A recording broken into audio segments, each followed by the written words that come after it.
Alright, hitting go live now.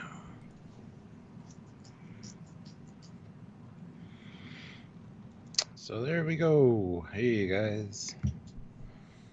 23 of you here. 18 likes. Hit that like button if you haven't. Yeah, do it. Welcome Right back. As soon as we start going, oh internet, you wonderful. Hello, Stuart. Hi. Yeah, I just said welcome back and then it froze. So anyway. Well, welcome back, It's time for our Stuart. episode review. Well, thank you. Thank you. Yeah. It's good to be here. Good to be here. This is called Trekyards, and we look at ships and tech and apparently episodes. But people turn up to it, so what can we do apart from make more of them? Terrible. People love it. People love us. So there you go. And I've said Look, that a lot. My shirts came in. Yes! Woo! Available today at link. Yeah, the TeePublic store down below. There's the Teespring store and the TeePublic store, so check them out, guys. They've impressed me so far, and you know I have pretty relatively high standards, and I've been met adequately and beyond. Do you have high standards? You have me as a partner, so it can't be that good.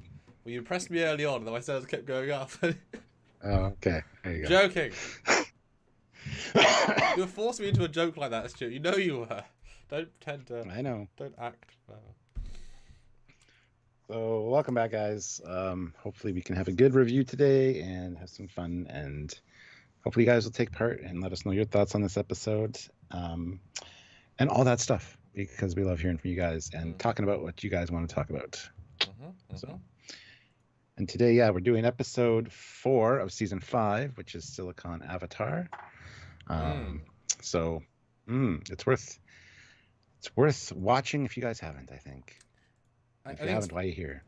Well, to get to learn with us, perhaps. And I think this is fair to say an unusual episode. I would say so. Yes, I didn't necessarily remember a lot about this episode. But what did you remember this one going in? So we'll go into that. We haven't shared it yet. But I'm trying to think that this season so far we've had some pretty. Yeah, here's my folder.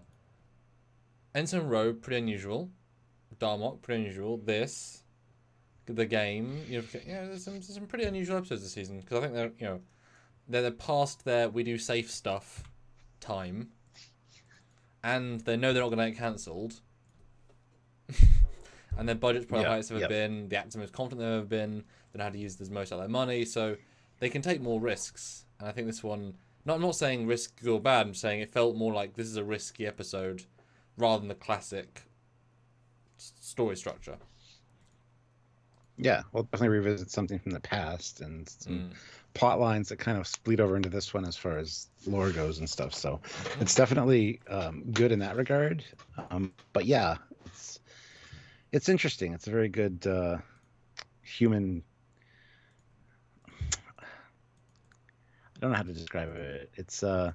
It explores some of the human condition as far as revenge and stuff goes, and just there's some like devastating, like the final like line of the episode is like, oh snap, like way to just break somebody. But anyway, so I'm gonna go share, and you certainly threw a big old bowl of have a think. So yeah, exactly. See you in a minute. Yeah, go share. All right, so. Not a band count. We'll get to your super chat in just a second there, but as you see, you did super chat, and super chats are a great way to support the channel and let us know your thoughts and ideas as well on this episode. Anything you want to talk about, anything you know about this episode that we maybe don't know or we didn't cover or we don't mention, let us know in a super chat, because we do read them all on air, and we love interacting with you guys in such a way. So, and it does help the channel. Also, hitting that join button down beside the subscribe button is another way to help us on a monthly basis, and it makes a huge deal. That join button and being a member is important to the channel. So if you can, please do. Also, just hitting that like button and sharing this around. Also interacting, just commenting is a great way to help us out as well. So lots of great ways. Plus, you can check out the new store, the TeePublic store, and the Teespring store are down below. So you can do that as well. Like I said, I just got one of my shirts from them, which is the Trekyards web series shirt. And that looks really great. I've got 4 other ones from them as samples, which are fantastic. Guys will see in future videos. I was wearing them last night on my live. So if you want to check those out, those help us as well. You can also, if you want to send a PayPal, just send it to trekyards@hotmail.com. The information for all that isn't down in the description of every video. So if you can, please do so. Let us know in the chat that you have sent a PayPal, though, so we can actually read your comment or question via the email for that. So anyway, sorry if my internet keeps freezing. I don't know why it's doing that. But anyway, I'm back now. So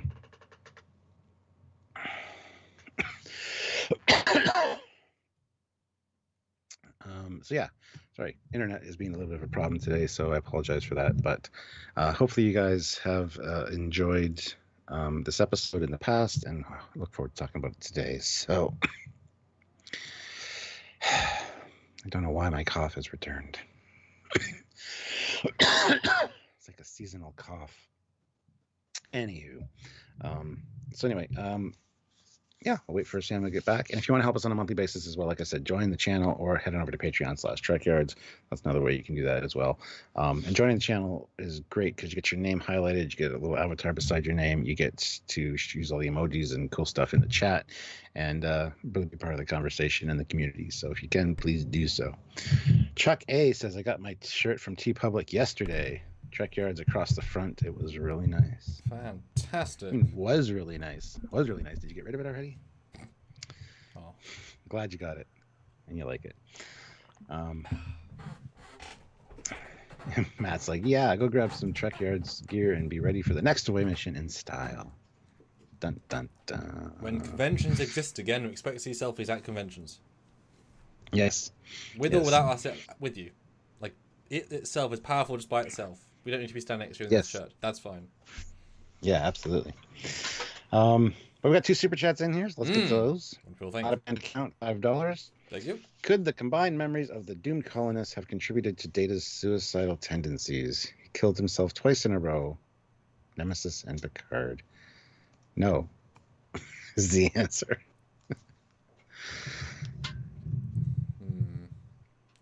So, yeah, no. And I wouldn't call either suicide so much. One is sacrificing yourself, which technically yes, but I wouldn't call that suicide. And the other one is I'm ready to die because I've been in this limbo for years. It's let me rest rather than I want to die. It's both. Yes. Technically yes, but I'd call neither suicide. Plus he didn't kill himself. He blew himself up, which is different. He made a thing blow up. He directly technicalities. Technicalities. He happened to be in the explosion that blew up. He didn't explode himself. He killed a bunch of Remans and Romulans with them. He did. There you go. It wasn't killed suicide. Well, I guess it was. Anyway, moving on.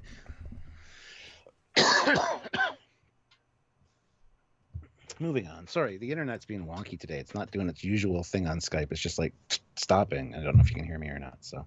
That's the time. Sean, $5. Apparently, Star Trek Picard forgot her Lore and Lau. Different lady. That's the future lady. Yep. I know who you mean. Yep. But yes, they forget everyone. It's funny because I saw the thumbnail for this one and I'm like, this isn't the one with her in it. And sure enough, I was right. This wasn't the one with her in it. I thought it was at first when I saw the thumbnail, but no, different lady. Yeah, I can't picture the other lady, but in my head she looks like this. Or close enough to this to be like, oh, same lady. It's like, no. Yeah. Yeah, you can't picture her either. So. Yeah.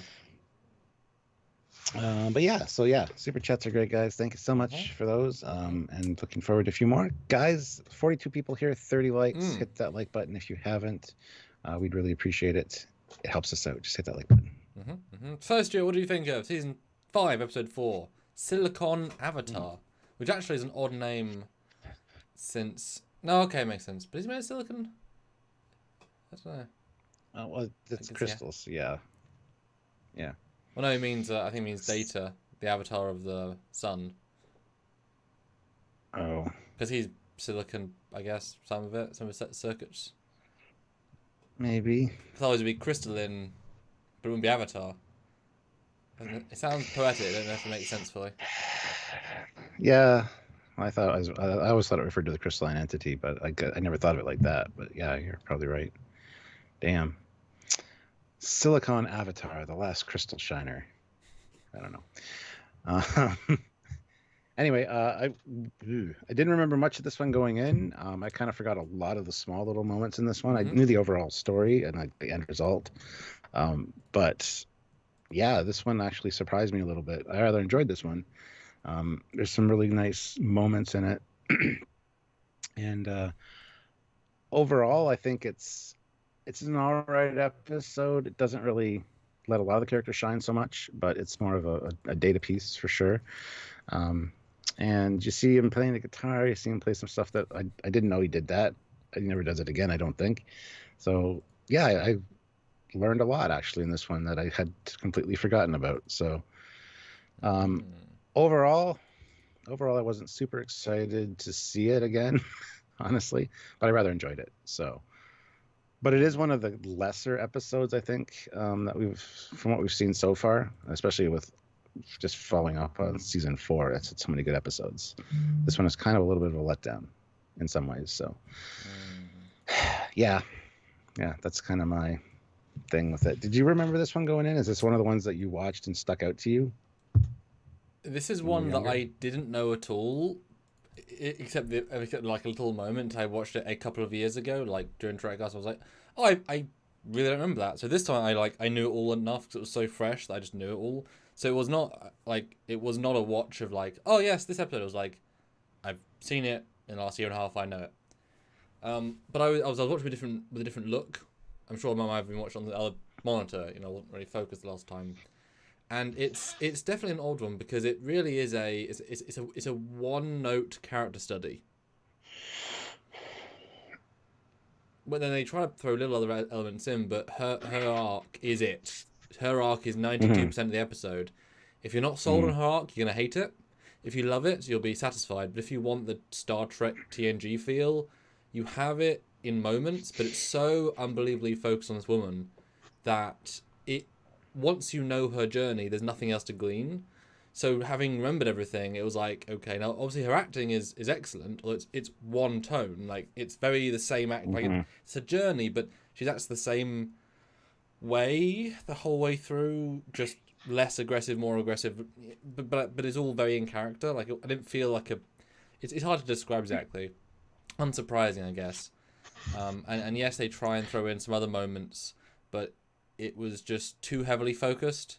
And I also noticed that they throw, and this is me saying this, too much technobabble in when it didn't help this woman stand out, especially as she's throwing stuff off. There weren't good scenes when normally Data and Geordie technobabble is fun, but these ones weren't done. I won't say weren't written well, but they weren't done well enough to kind of drive moments.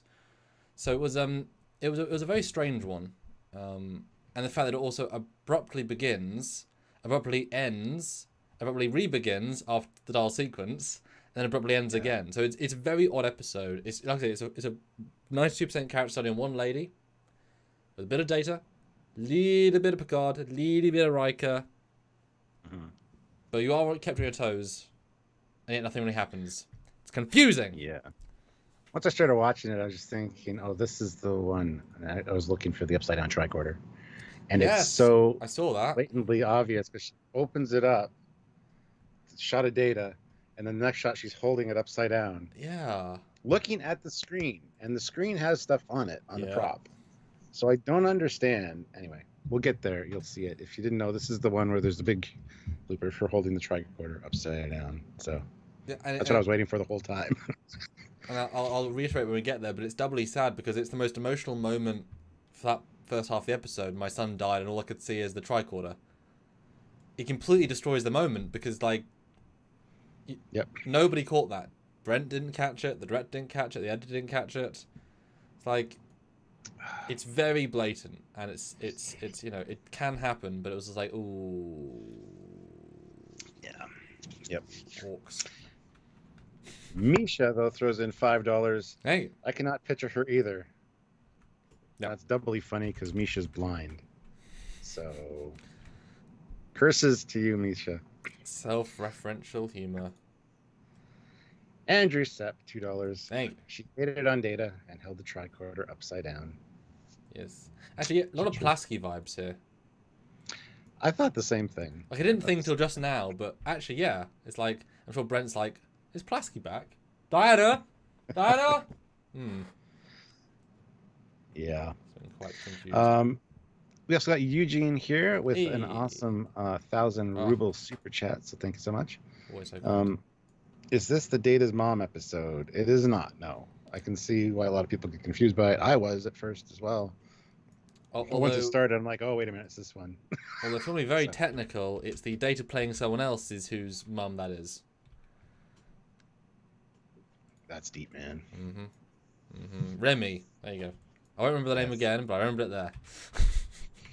Good job. So, I feel like I should have liked it more. And I did enjoy it, but something about it. And maybe it's the ending ends and needed one more scene to make it satisfying. I get why. I understand exactly why they're at the end. But I don't think it was a satisfying end. I don't know if I needed to commit suicide or something even more dramatic. Like, something even more... like because it's as dramatic as you can get almost. But something about it was just not... Yeah, I mean... Yeah. Well, I'm sure we'll... Lots to talk about. Well, I don't know if there's lots to talk about on this one, but some interesting things. That's the thing. The story is pretty simple. There isn't too much. That's why I found it kind of funny. So I didn't remember the story except the main bit. Someone said that is the story. Yeah. There isn't an A and a B plot. There isn't any twists. It just sort of plods along. Like I say, as a character study test, one woman. Which to be fair, is Darmok as well. It's just that kind of, Patrick's a better actor. I mean, Brent's great in this. He serves it very well. And she does very well. It's just not, I don't know. But yes, Stuart, where do we start? And yes, you can say a forest, a park, a lake. Any of the above. Yeah, well, we actually start where they're going to be settling down this colony. They're deciding where to place stuff, and that's actually nice. Riker's talking about bringing more colonists in soon, and it's actually a very nice little scene here. They got the primary guys doing their thing and getting ready for the setup. And I completely forgot that Riker was macking on this girl. How could you forget, Stuart? Such a powerful moment. Oh. The whole, if you want rations in my tent, oh, you don't have a replicator yet? No. It's like, oh, wow. Curried chicken and wine, and she's known for her excellent dessert. And Riker's like, yeah, I'm all over that. So I didn't remember that. Well, in fairness, they are alone, so these are words that you might say if you're trying to flirt alone. It just seems odd when there's a camera crew watching them. Because they are private conversations. So it's like, you can make sexual innuendos if you're, if you're alone in the middle of a set of people. It's fine. Although Eugene says, well, the actress is different. So it's obviously a different episode, but the title fits so perfectly or nicely, which it does. Yeah. Yeah. 100%. Yeah, it definitely does. But then we get the sound resonating, and Data doesn't recognize it, and all of a sudden you see the crystalline entity come in, and actually it's like, damn, like, how long have they been here? Where's the Enterprise doing other stuff? Drop them off, I guess. But do they not have a ship in orbit or a colony ship or something? Like, how fast did this thing get here? I guess we just don't know. Even considered a colony ship, yeah. But somehow it causes, storms and stuff. And I got to give them credit, nice sunny day. And then all of a sudden the wind's blowing. They've darkened everything. You can tell it's sunny, but it definitely feels like there's a storm coming. So they did a great job with the effect. I don't know how they did that, but it's pretty great. And yeah, then you just see it start, ripping people apart. Well, no, not ripping people apart, ripping the landscape apart. Mm-hmm. So with this beam that just eats everything, just clears it out. You see the trees disappear. So, and I guess we never got a sense of what the crystalline entity could do last time because I never really pictured this. I didn't understand really how it could destroy all life. And later they say all microbes, insects, everything gone. But she also says it'll be a while before life will start returning. Well, fuck, how's life supposed to start returning if it destroyed every microbe? You know what I mean? I don't know. Bugs me. I mean, well, it doesn't bug you. That's the point. Doesn't. Bug. I mean, to be fair though, it's that. Okay, hold on. No, otherwise I'll forget. So, yes, obviously, although we do see the planet after, and it's clearly been decimated and browned, but I find it hard to believe that with those level of beams, where you could look up in the sky and see it. This thing is huge, but not that huge. It would take days to burn an entire planet, right? So there's going to be thousands of acres of forest left on the planet that it didn't eat because it had a limited window of eating. I don't know, which should then repopulate by those spores and stuff leaving. Like it you know what I mean? Like the way it's presented, scale and destruction value. It takes hours to destroy their local area, maybe a bit more, and the bit of the planet we saw. But I don't. Even though it's clearly implied, it's clearly unimplied by the level of the power. So, as long as there's a subcontinent that can provide new resources, it'll be fine. I don't know. What do you think? Well, you get the feeling that it does, it does this to the entire planet, but it doesn't feel like that would be possible quick because you see the strips. It's just taking strips like that. It's like mowing the lawn. That'll take you a while for a whole planet. So yeah, and that's meters worth at a time. Meters. And they only have, and the ship is less than a day away. Once they speed up, so it takes less than a day. And if they're running out of oxygen, you don't get the sense Riker in there for more than like 4 or 5 hours, and then it leaves. Like, you know what I mean? They're not all malnourished and like they're sort of trying to find a way. There's a time problem. It feels like 2 or 3 hours have passed, which is fine, but the whole planet. But let me jump back there for a sec. Oh, yeah. I was going to say they say they have about 6 hours that can be in the cave, and then you get the impression that they're just at that 6 hour mark. So like, if we go out there, we could die. Well, if we stay in here, we're going to die, and then they say 6 hours? Worf shows up. Yeah, they did. Okay, I might have missed that bit. But let me briefly. So I quite like this opening. It's very unusual to have this much scale, and even though it literally is just people in a park, it has a really nice scale to it. I do genuinely think the chemistry between Riker and this lady is quite good. Clearly, this implies the way they act. They've been working together for at least a couple of weeks. This isn't just I beam down, hey there. It's like I've been liaisoning with you for this project. We helped get you here. You've been on the it's that sort of timeline, whereby she's even sort of implying you could stay here if you want. Like it's subtle, but there's a genuine chemistry here, and given how overt it is, it's like this has been a bit of time. Although I'm left wondering instantly, why has he got a hand phaser when these are human colonists on a green planet? You don't need a hand phaser. Do you know why he needs a hand phaser? To shoot the rocks later. Wouldn't have a hand phaser otherwise. Doesn't make sense. So it sticks out to me instantly. There might be like Mugatu running around. Oh, sure. But then you think the colonists have their own dedicated people. Not just... There's only 3 Starfleet officers on this entire planet. Data, Riker, and Beverly. So you can't do much 2 hand phasers. Not against a big bad. Yeah, there we go. Big bad. There might be Mugatu running around, or Sealots, or, dangerous wildlife. Who knows? But you'd expect the colonists to have phasers, though, because there's only 3 Starfleet officers on the entire planet. And that isn't that much when you think about it. Yeah. So I was kind of surprised there wasn't more. Especially if they've been left there for like a couple of days. Like, how is that? A, you need that team. That's your top people. And B, you'd send lesser people to help them. Well, they said this was like the initial scouting party to like get things ready. And then the more colonists could arrive soon with the progress they've made. So, yeah, it did seem a little underwhelming, the amount of people. Even in the cave later, but I mean, you pay extras and stuff. Well, and they could easily have faked it by having more people like go past camera and more uniformed officers extras. It would have been nice to have seen to felt like it was a few hundred people, but it's clearly like under 100 and 3 Starfleet. Feels like 2 dozen. Yeah, it's so it both feels scopy and doesn't. But the night today is well done. Although I like the fact that Brent just looks into the sun.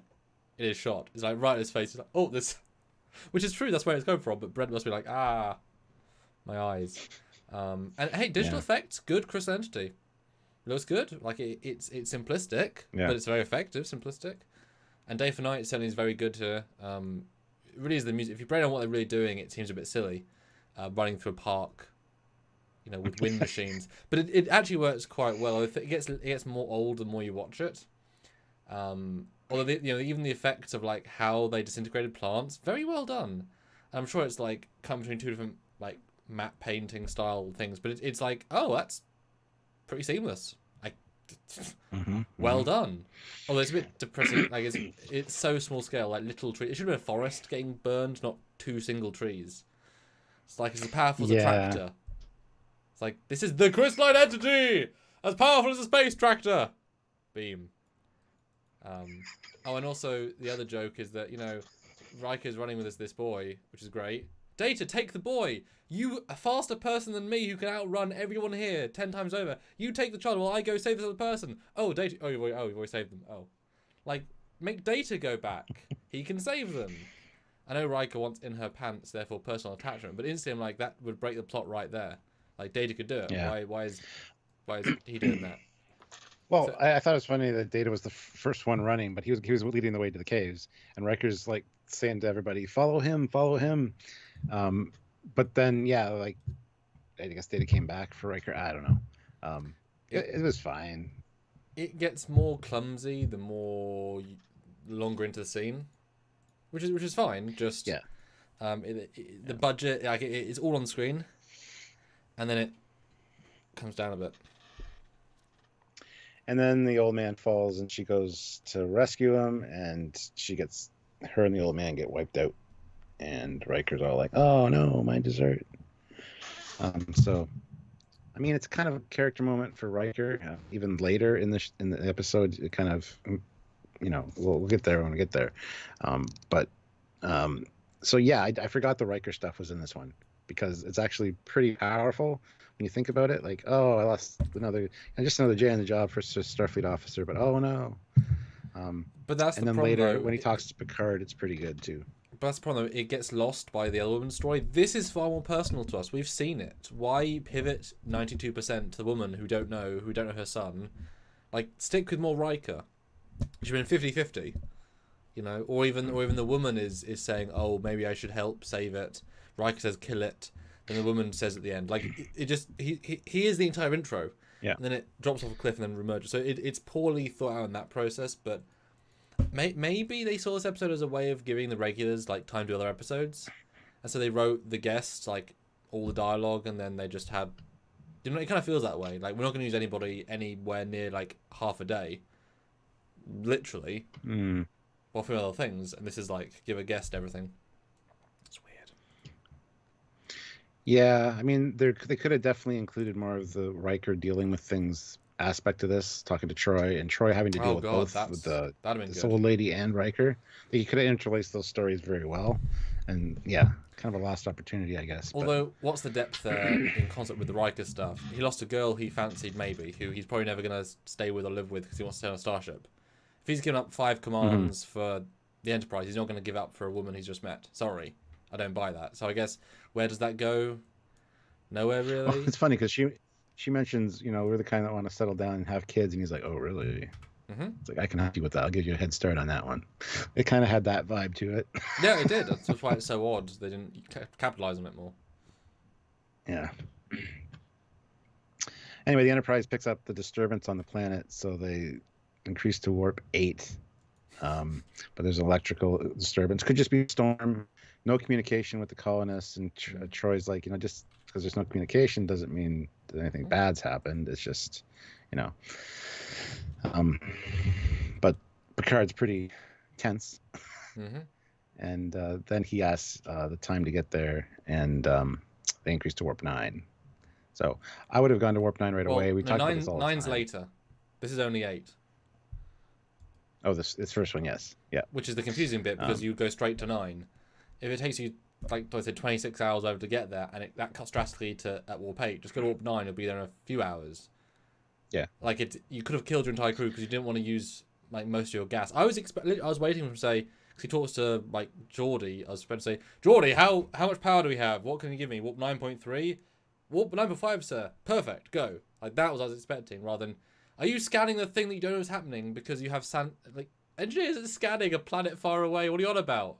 Of course he's scanning this planet. Like it's a misformed scene. They don't quite understand everyone's roles. Yeah. It's odd. Yeah. Like if you don't want right there killed, warp 9.2. It's fine. You'll get there like now. Do it. You'll get there at least a couple hours earlier. Yes. Like, at least half, under half. I mean, probably even a third. Yeah. Oh yes, I'll just wait in my cabin for 10 hours. I want to go warp 9. Well, wait, you got something to be? Yeah. Got a date? Got a haircut with Mr. Mott booked?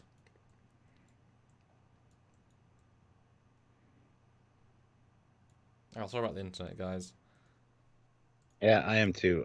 There was a Rogers guy out front messing with the fucking cable this morning for the neighbor, and I think they might have done something because this is really weird. But anyway, so yeah, they get in the cave, they phaser the cave shut, and then they need light, so they use the phasers to heat up the rocks, which is another thing I completely forgot about. We see that in TOS where Sulu warms up the rock for heat. Here they're using the phasers like a tool again to light up the room, which you think would, crank up the heat. And it probably does, because later they are sweating quite a bit, but they're also low on oxygen and stuff. So anyway, interesting to see it anyway. Yeah, I found the more I'm seeing Planet Hell set, the more you recognize all of the same architecture. So I'm like, wow, there's perfectly stairs in this cave. Perfectly placed stairs that they've used a billion times. That doesn't. It is starting to get old. Like it's a great cave set when they just film a person against a wall, but it's like, yeah, there are just steps in the cave. And it just Mark was only 3 of them. That just seems so odd to me, because clearly they're there overnight or there several days. Oh, and also the this is obviously too much for the time, but the phasers, it's more later on when they basically the phasers are beams of light, yet they don't generate light on the walls. Even though I never even noticed that. Beams of light, because like here's a shot that I was thinking of. They literally stand next to a raw wall where that would be real bright. So so you can say it's canon for phasers not to correspond, not have light on the sets. And it wouldn't even be that hard a gag to put like a bright orange light in that second. So it's just a bit hard when it's basically nighttime, and I guess they don't cause any light. That's a good point. And yeah, I like the heating up thing, although it made the set look worse because now it's being lit by light, which doesn't look so good. Yeah. And it's like, if you're trying to conserve oxygen, the hotter you are, the more you're going to breathe, the more the oxygen is going to go down. I guess the colder you are, the more you're going to breathe but maybe just do a little bit of warm. I'm sure warm air is worse somehow. Burns quicker. Yeah. Misha, though, $5. Riker's tent. Oh boy, the jokes. I don't know if you heard that, but Riker's tent. Oh boy, the jokes. Okay, good. But yeah, basically hopefully we have enough oxygen. We don't know if that's sealed off, whatever. We need to look for ventilation, whatever. They have this conversation. Felt very you can still hear. Yeah. You can still hear the rumbling outside from the crystalline entity. And I love that Data's like, the refractory rocks in the rock strata may also interfere with communications. He's like, Data, how do you know these metals will protect us? I am not entirely certain they will, sir. I just love his candidness. It's like, oh yeah, all right, good job. And I also really like the fact that they're all looking more worse for wear, whereas he kept his makeup pristine. Because they're adding like water to their face to look gross, and he's still like, I like that corresponding acting. Yeah. Or makeup choices, whatever. But meanwhile, on the Enterprise, Picard is pacing. Yeah. So the disturbance is intensifying, and this is where she says, actually, just because they're not answering doesn't necessarily mean anything's wrong, just be atmospheric stuff. And he's like, I know, counselor. So then he's increased to warp 9. So, and that they're still 6 hours away at warp 9. So I don't know how far. Yeah. I don't know how long it was going to take at warp 8, but damn. um, Yeah. I like his acting, but his lack of concern on the warp is sad until this point. I mean, maybe if it was implied it was straight away, maybe, but eh. When we get some more dishevelled people as the time has passed, and I do quite like the vibe here. They generally feel a bit dying, and I like the simplicity of, you know, we need to get air. Beverly, we don't know. If we go out there, we die. Possibly. What's the choice here? Maybe death? Definitely death, or definitely maybe death. I like the, you know, like, and Riker doesn't blink either. You know, he's such a good command officer. He's making decisions right there, right out. Well, yeah. This is right before Worf shows up, so you're thinking this is 6 hours. Yes. And Data says at this 5 point hours it's been and an 44 hour. minutes. It's been an hour since we've heard any disturbance from the crystalline entity. So it's only been an hour from the crystalline entity wiping out this area of the planet to the Enterprise arriving. That's true. Yeah. I see a bit of a problem there, because they'd see it leaving the planet, they'd see it on, you know what I mean? Like, sensors would pick that up. Oh god, yeah. Well, not just that. I can potentially buy that the entity was destroying other parts of the planet first, because you wouldn't necessarily hear an earthquake from across the world. Why would you? So it might have been destroying the planet for like 16 hours while the Enterprise had dropped them off left, potentially. Although since they already have an active, well, no, they wouldn't have made sense because the Enterprise had a scan. They detected the electric storm, so it must have started when it started. So yeah, maximum 6 to 10 hours. Yeah, the whole planet wasn't destroyed. That doesn't work. Unless it just like starts low ball and then build. Maybe it was hungry, built up its energy by eating a few things, and the more it eats, the more it burns, which I could buy. An exponential process. I mean, that's the whole point. It's eating because it's hungry, which has never been established before. It's just doing it out of necessity. Yeah, I don't know. I just see a few holes there.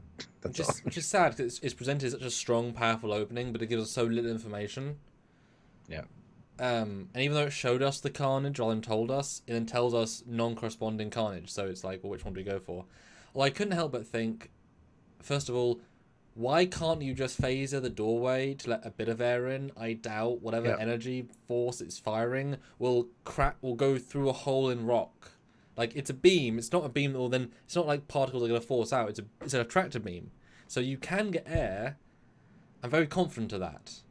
Like, can you not make air? And could not phaser into other caves and get their air? And I'm sure they're scanning a bit. You know what I mean? There's an abstract nature of danger, but they could have got more air. I don't think that would have been a problem. You know? No, I thought the same thing. Like, just moving a rock or two out of the doorway, even just without phasering it, so you don't have to detect the energy, whatever. Yeah. Just moving a rock or two, just get a little bit, just need a hole. That's all you need for oxygen to do its thing. Yeah. So and it's super, and even though they semi-present it as if the beam is following people, it clearly isn't. That's not how, it's just eating everything. So if you haven't heard it for an hour, I doubt it's waiting for you to come out. You know, if it's gone, it's gone. If it's waiting, it's waiting. Either way, it's not just going to target you. Although we do know it's sentient because Lord talked to it, so I guess there is some level of sentience already pre-established, but they don't know that, which they certainly ignore later on. We'll get to that.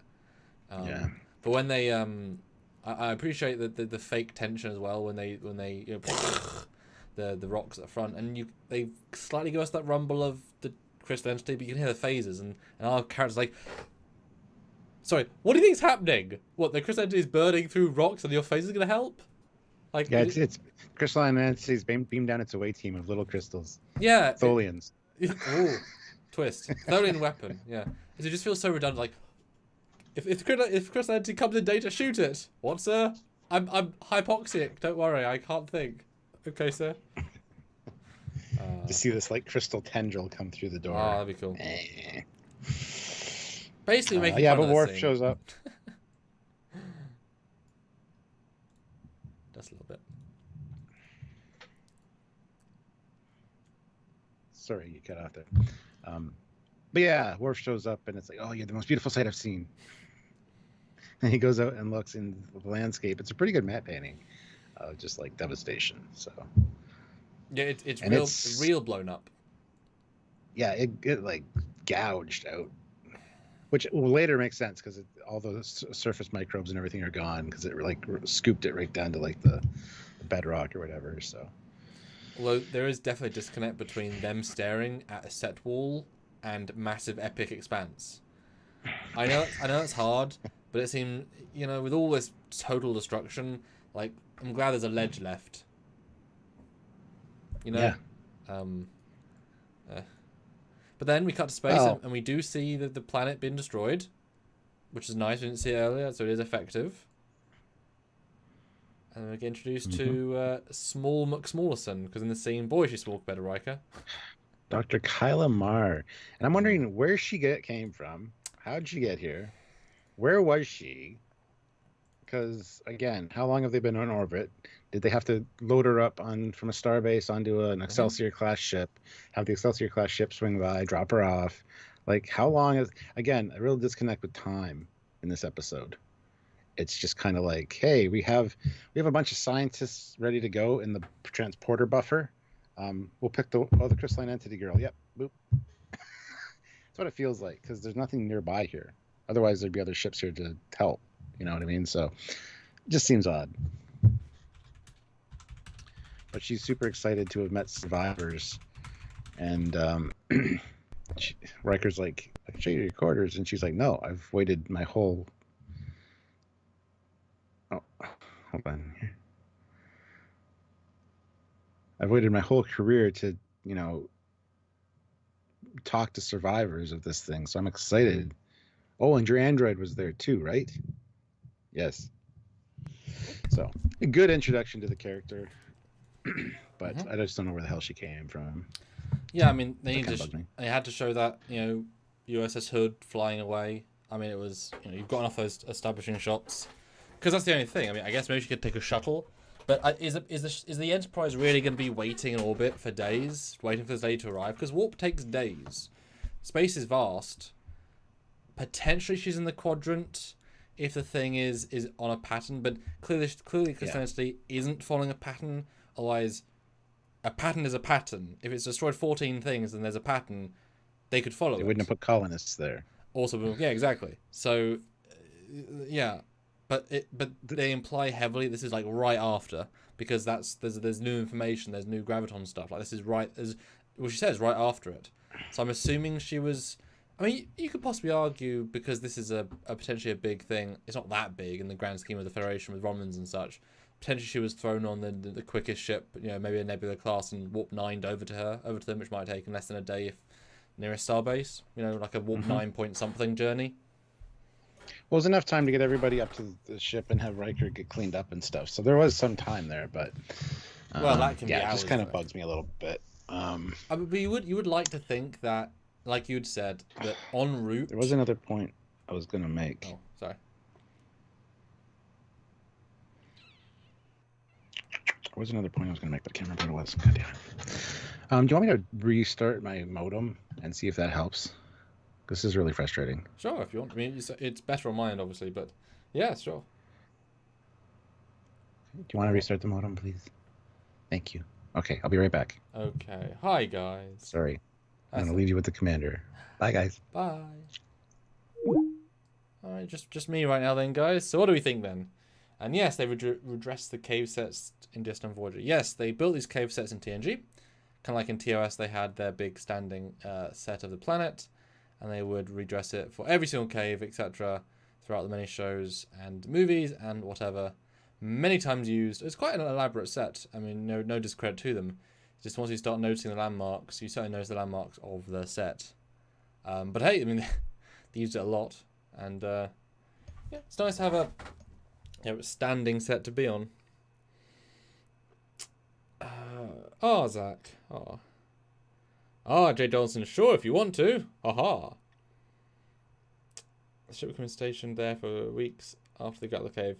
They could, but why would you keep the flagship in orbit for that long? It's got more important things to do, like what it was doing around this instant, and it and you know, I guess they don't necessarily clarify how quickly is right away after the instant.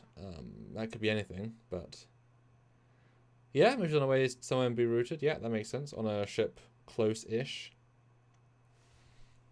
And I'm not swapping my video on, guys, because still be right back, and the OBS doesn't like doing twin video systems, so I'm assuming he'll be right back after this commercial.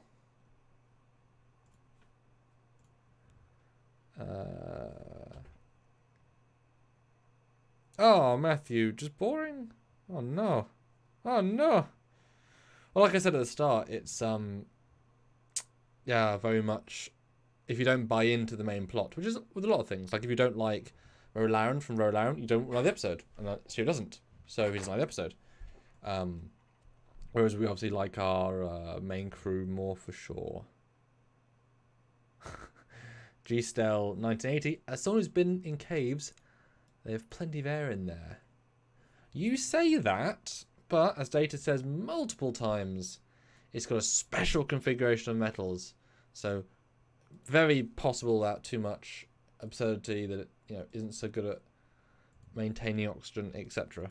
I wouldn't find too much of a stretch there. Blue skies, says Chucky.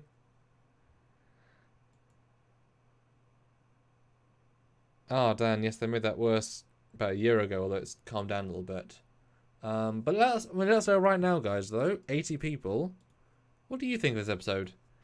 Give us, like we do with the trailers and such, give me a like, dislike, or meh for this episode of TNG. What do you all think? Like, dislike, or meh? Throw me what you guys think.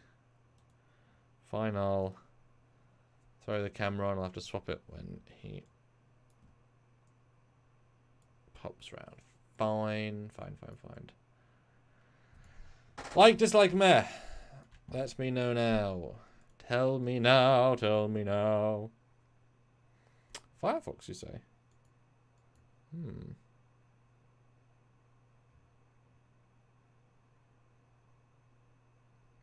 CG still, we thought that, but then they wouldn't. Then they were judging better to have warmth than air. So that, I mean, you could say there was a byproduct potentially, but I think they should know better. It's alright. Meh. Yes, Norman. Thomas, it was okay. Borderline meh. Mostly dislike. Okay, that's true again, so I'm going to kill the camera.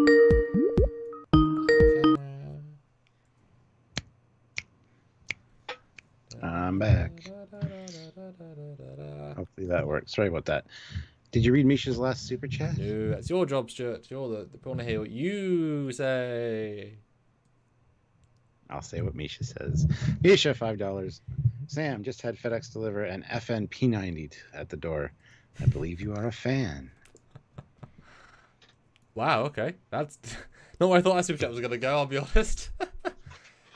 Is it a problem with the is it the tri-rail or is it red dot? Because if it's a tri-rail, but if you've got a proper red dot, then you get some respect. Unless it's those £30 blue ones. Listen to this guy, Mr. If it's a £30 blue one, Mr. then Uppity. you bought a toy. Sorry. Damn. Yes. Damn.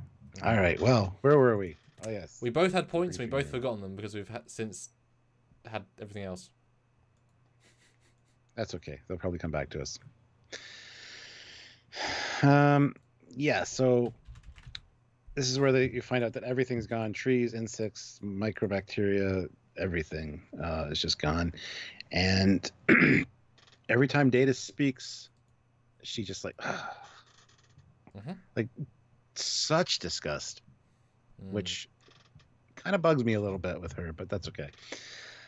And nobody else really picks up on it. I mean, maybe they did. Doesn't look like Crusher's affected by it. Picard notices it because, Troy's like, doesn't take an empath, in a minute. But I don't know. It's a little bit much, I think. But I kind of like her train of thought that other people have gone into caves before. The only reason that you guys survived was because he was with you. And it makes sense. If the crystalline entity is smart enough to kind of detect life forms and it recognizes one that's very similar to Lore, one that helped it before, it could be a possibility. So just she assumes that he's of course working with it, which is not the case. So anyway, but we hear that it acts like a giant electromagnetic conductor, and it just needs a lot of power to keep going. So that's why it sucks up all life off of planets to convert into energy. Yeah, and there was 11 other recorded attacks, is what she says too. So 11 other attacks that were that she's been studying. Yeah, she's an interesting. I think we now obviously we all love Data, but we know Data. She's not Starfleet. She's Federation presumably, but I don't know if they explicitly said she could be fully civilian, right? I think she is. She'd know Data from the crystal entity nest, but then with his file comes Law, and that's the more interesting file. He's a robot, which means he can be reprogrammed. Law might have been reprogrammed. She doesn't know. So, you know, she trusts people, and she doesn't know him. So I don't blame her for not trust, because there's that magnificent balance of she's not rude per se to him, but she's the absolute pinnacle of not respectful. But he also hasn't earned her respect, and respect is not necessarily earned, not given, or whichever one it is. You know, there's an absolute line, and even she does accept his help. Picard respects her decision to not want her on team, because she's allowed to pick her own team. Like that's such a very fair comment. She doesn't say I don't want Data. She says, "Well, it's my team." So it's very interesting. Like you can tell the disdain, but they're all doing it in the technically okay formal way. I mean, you are allowed to not like people. You don't have to like Data. That's up to you. You know, and if all the evidence, I mean, there is circumstantial evidence that he did it, because only one life form ever communicated with the crystal entity Law. These people survived. Like that's more evidence than not. Like clearly it's circumstantial, but it's pretty it's something. So it's a really interesting scene for that, but it is also so on the nose that you know where it's going to go, which then also makes the shift too quick. There wasn't a lead in. It was just kind of and now I like you. It's like, okay, I know you're a bit unhinged, but you're not that unhinged at this point. You haven't set that up yet. So it's the episode knows where it wants to go. It's just dedicated so much time to this intro that it's lost a lot of the time in the middle. And given that we just kill the entity at the end, its power level is irrelevant. We know it killed Data's planet. We know it was a threat in season 1. We don't need to re-establish that, like technically, logistically. So spending so much time, and it's not a Riker subplot, so that time is also not wasted but inefficiently used. So it's like if for example, if you'd had a scene where after this scene, Riker stays with Picard and says, "What is it, number one?" I don't know if I should say this, Captain, but Data did leave the camp for a few hours. What? Yes, he just wasn't on comms. And you put that in our mind saying, well, maybe this is Law. That would have been a very or something. You know, maybe it was intentional. But because there's no chance at all, there's no depth there. And I think with that one change, it would have also given Riker back in, because now he's like, well, maybe this is Law. Maybe Data's been reprogrammed. I just lost my potential girlfriend. I'm going to go after it. Could have been much, much deeper for using the setups, which were now sort of getting flatter and flatter. What do you think?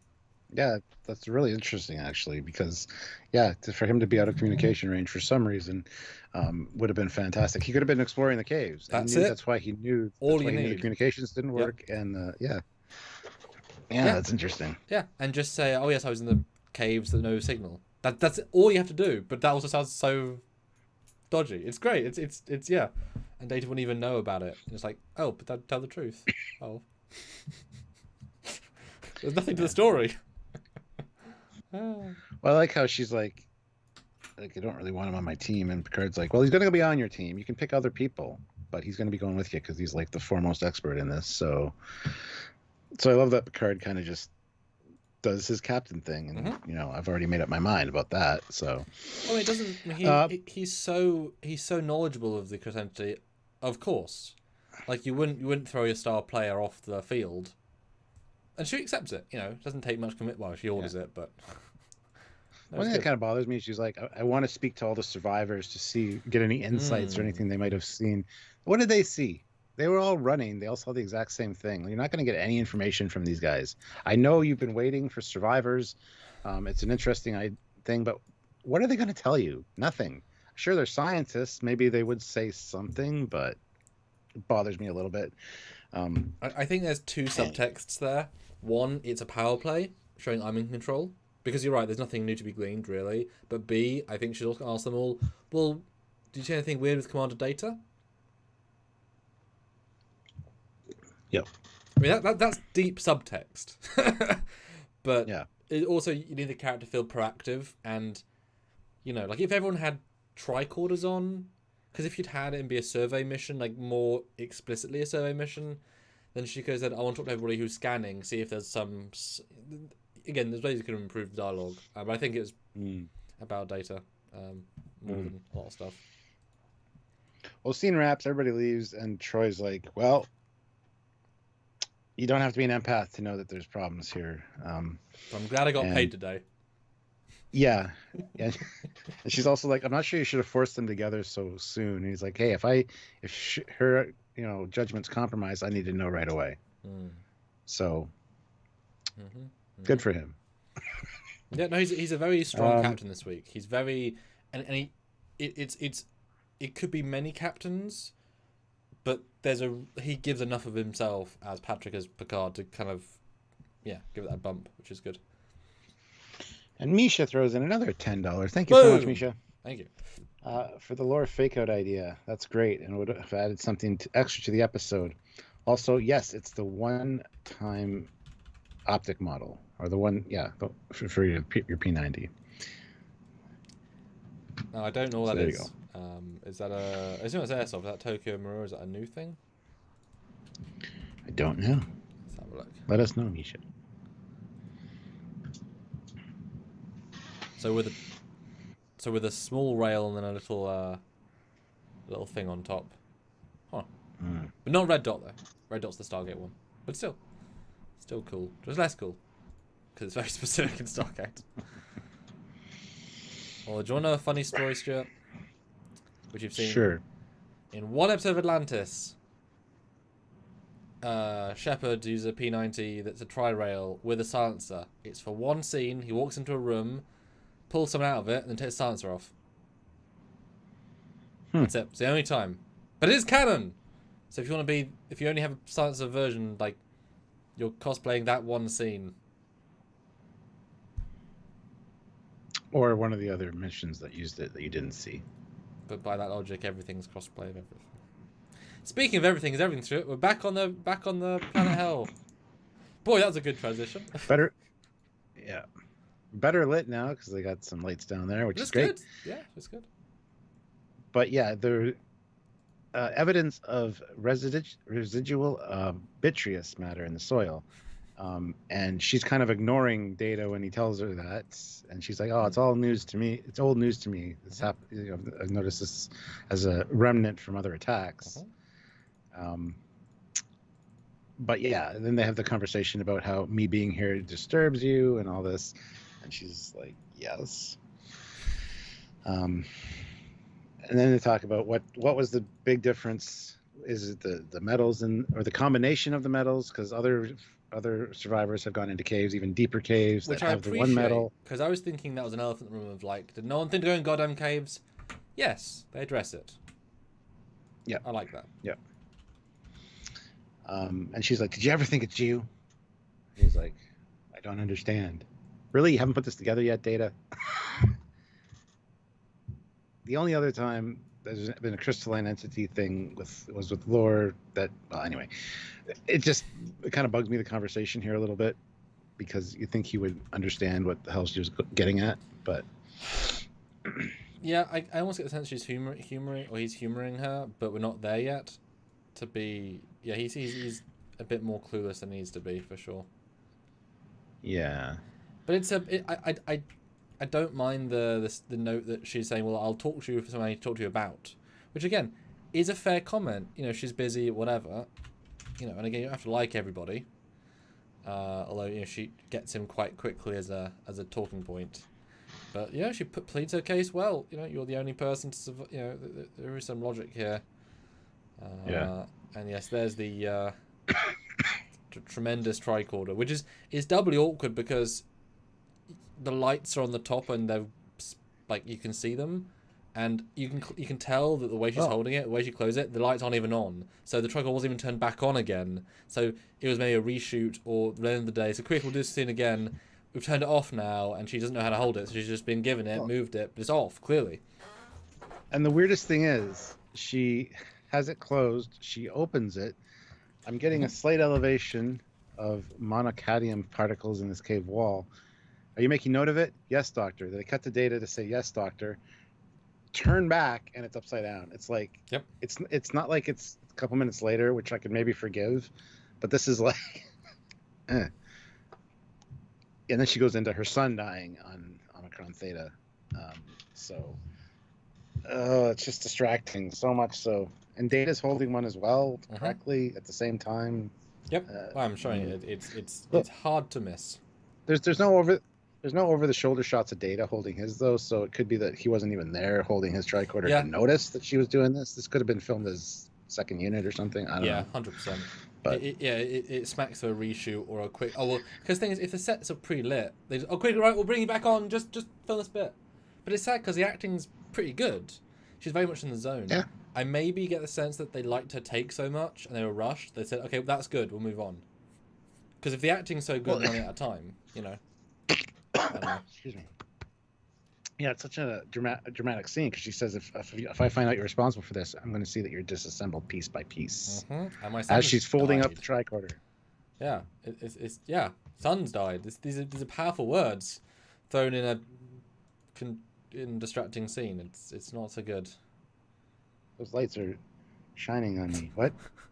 Holy shit! This cave wall has a heart. It's a lie. Oh, Data! I have found life forms left on this planet. It reads human, female, 112 years old. What? How's it? Very bitter and suspicious. Slightly crazed, senile, 3 doctorates. Wow, so specific. No, it's a good scene, but yeah, Data's definitely a bit unknowing.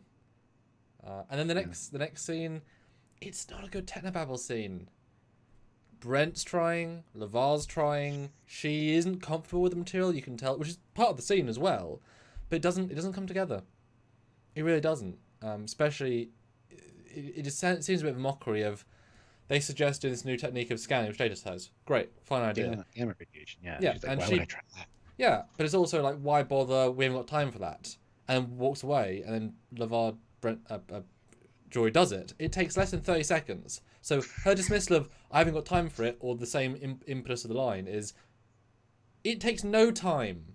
So it just feels like a petty non-line, which is erased instantly, and we know she's bitter. So it's not a good scene, and also it doesn't. What do these particles even mean? I guess that they track them, but it's not said enough. It's not given enough. Yeah, it's not so good. Yeah. Misha, $5.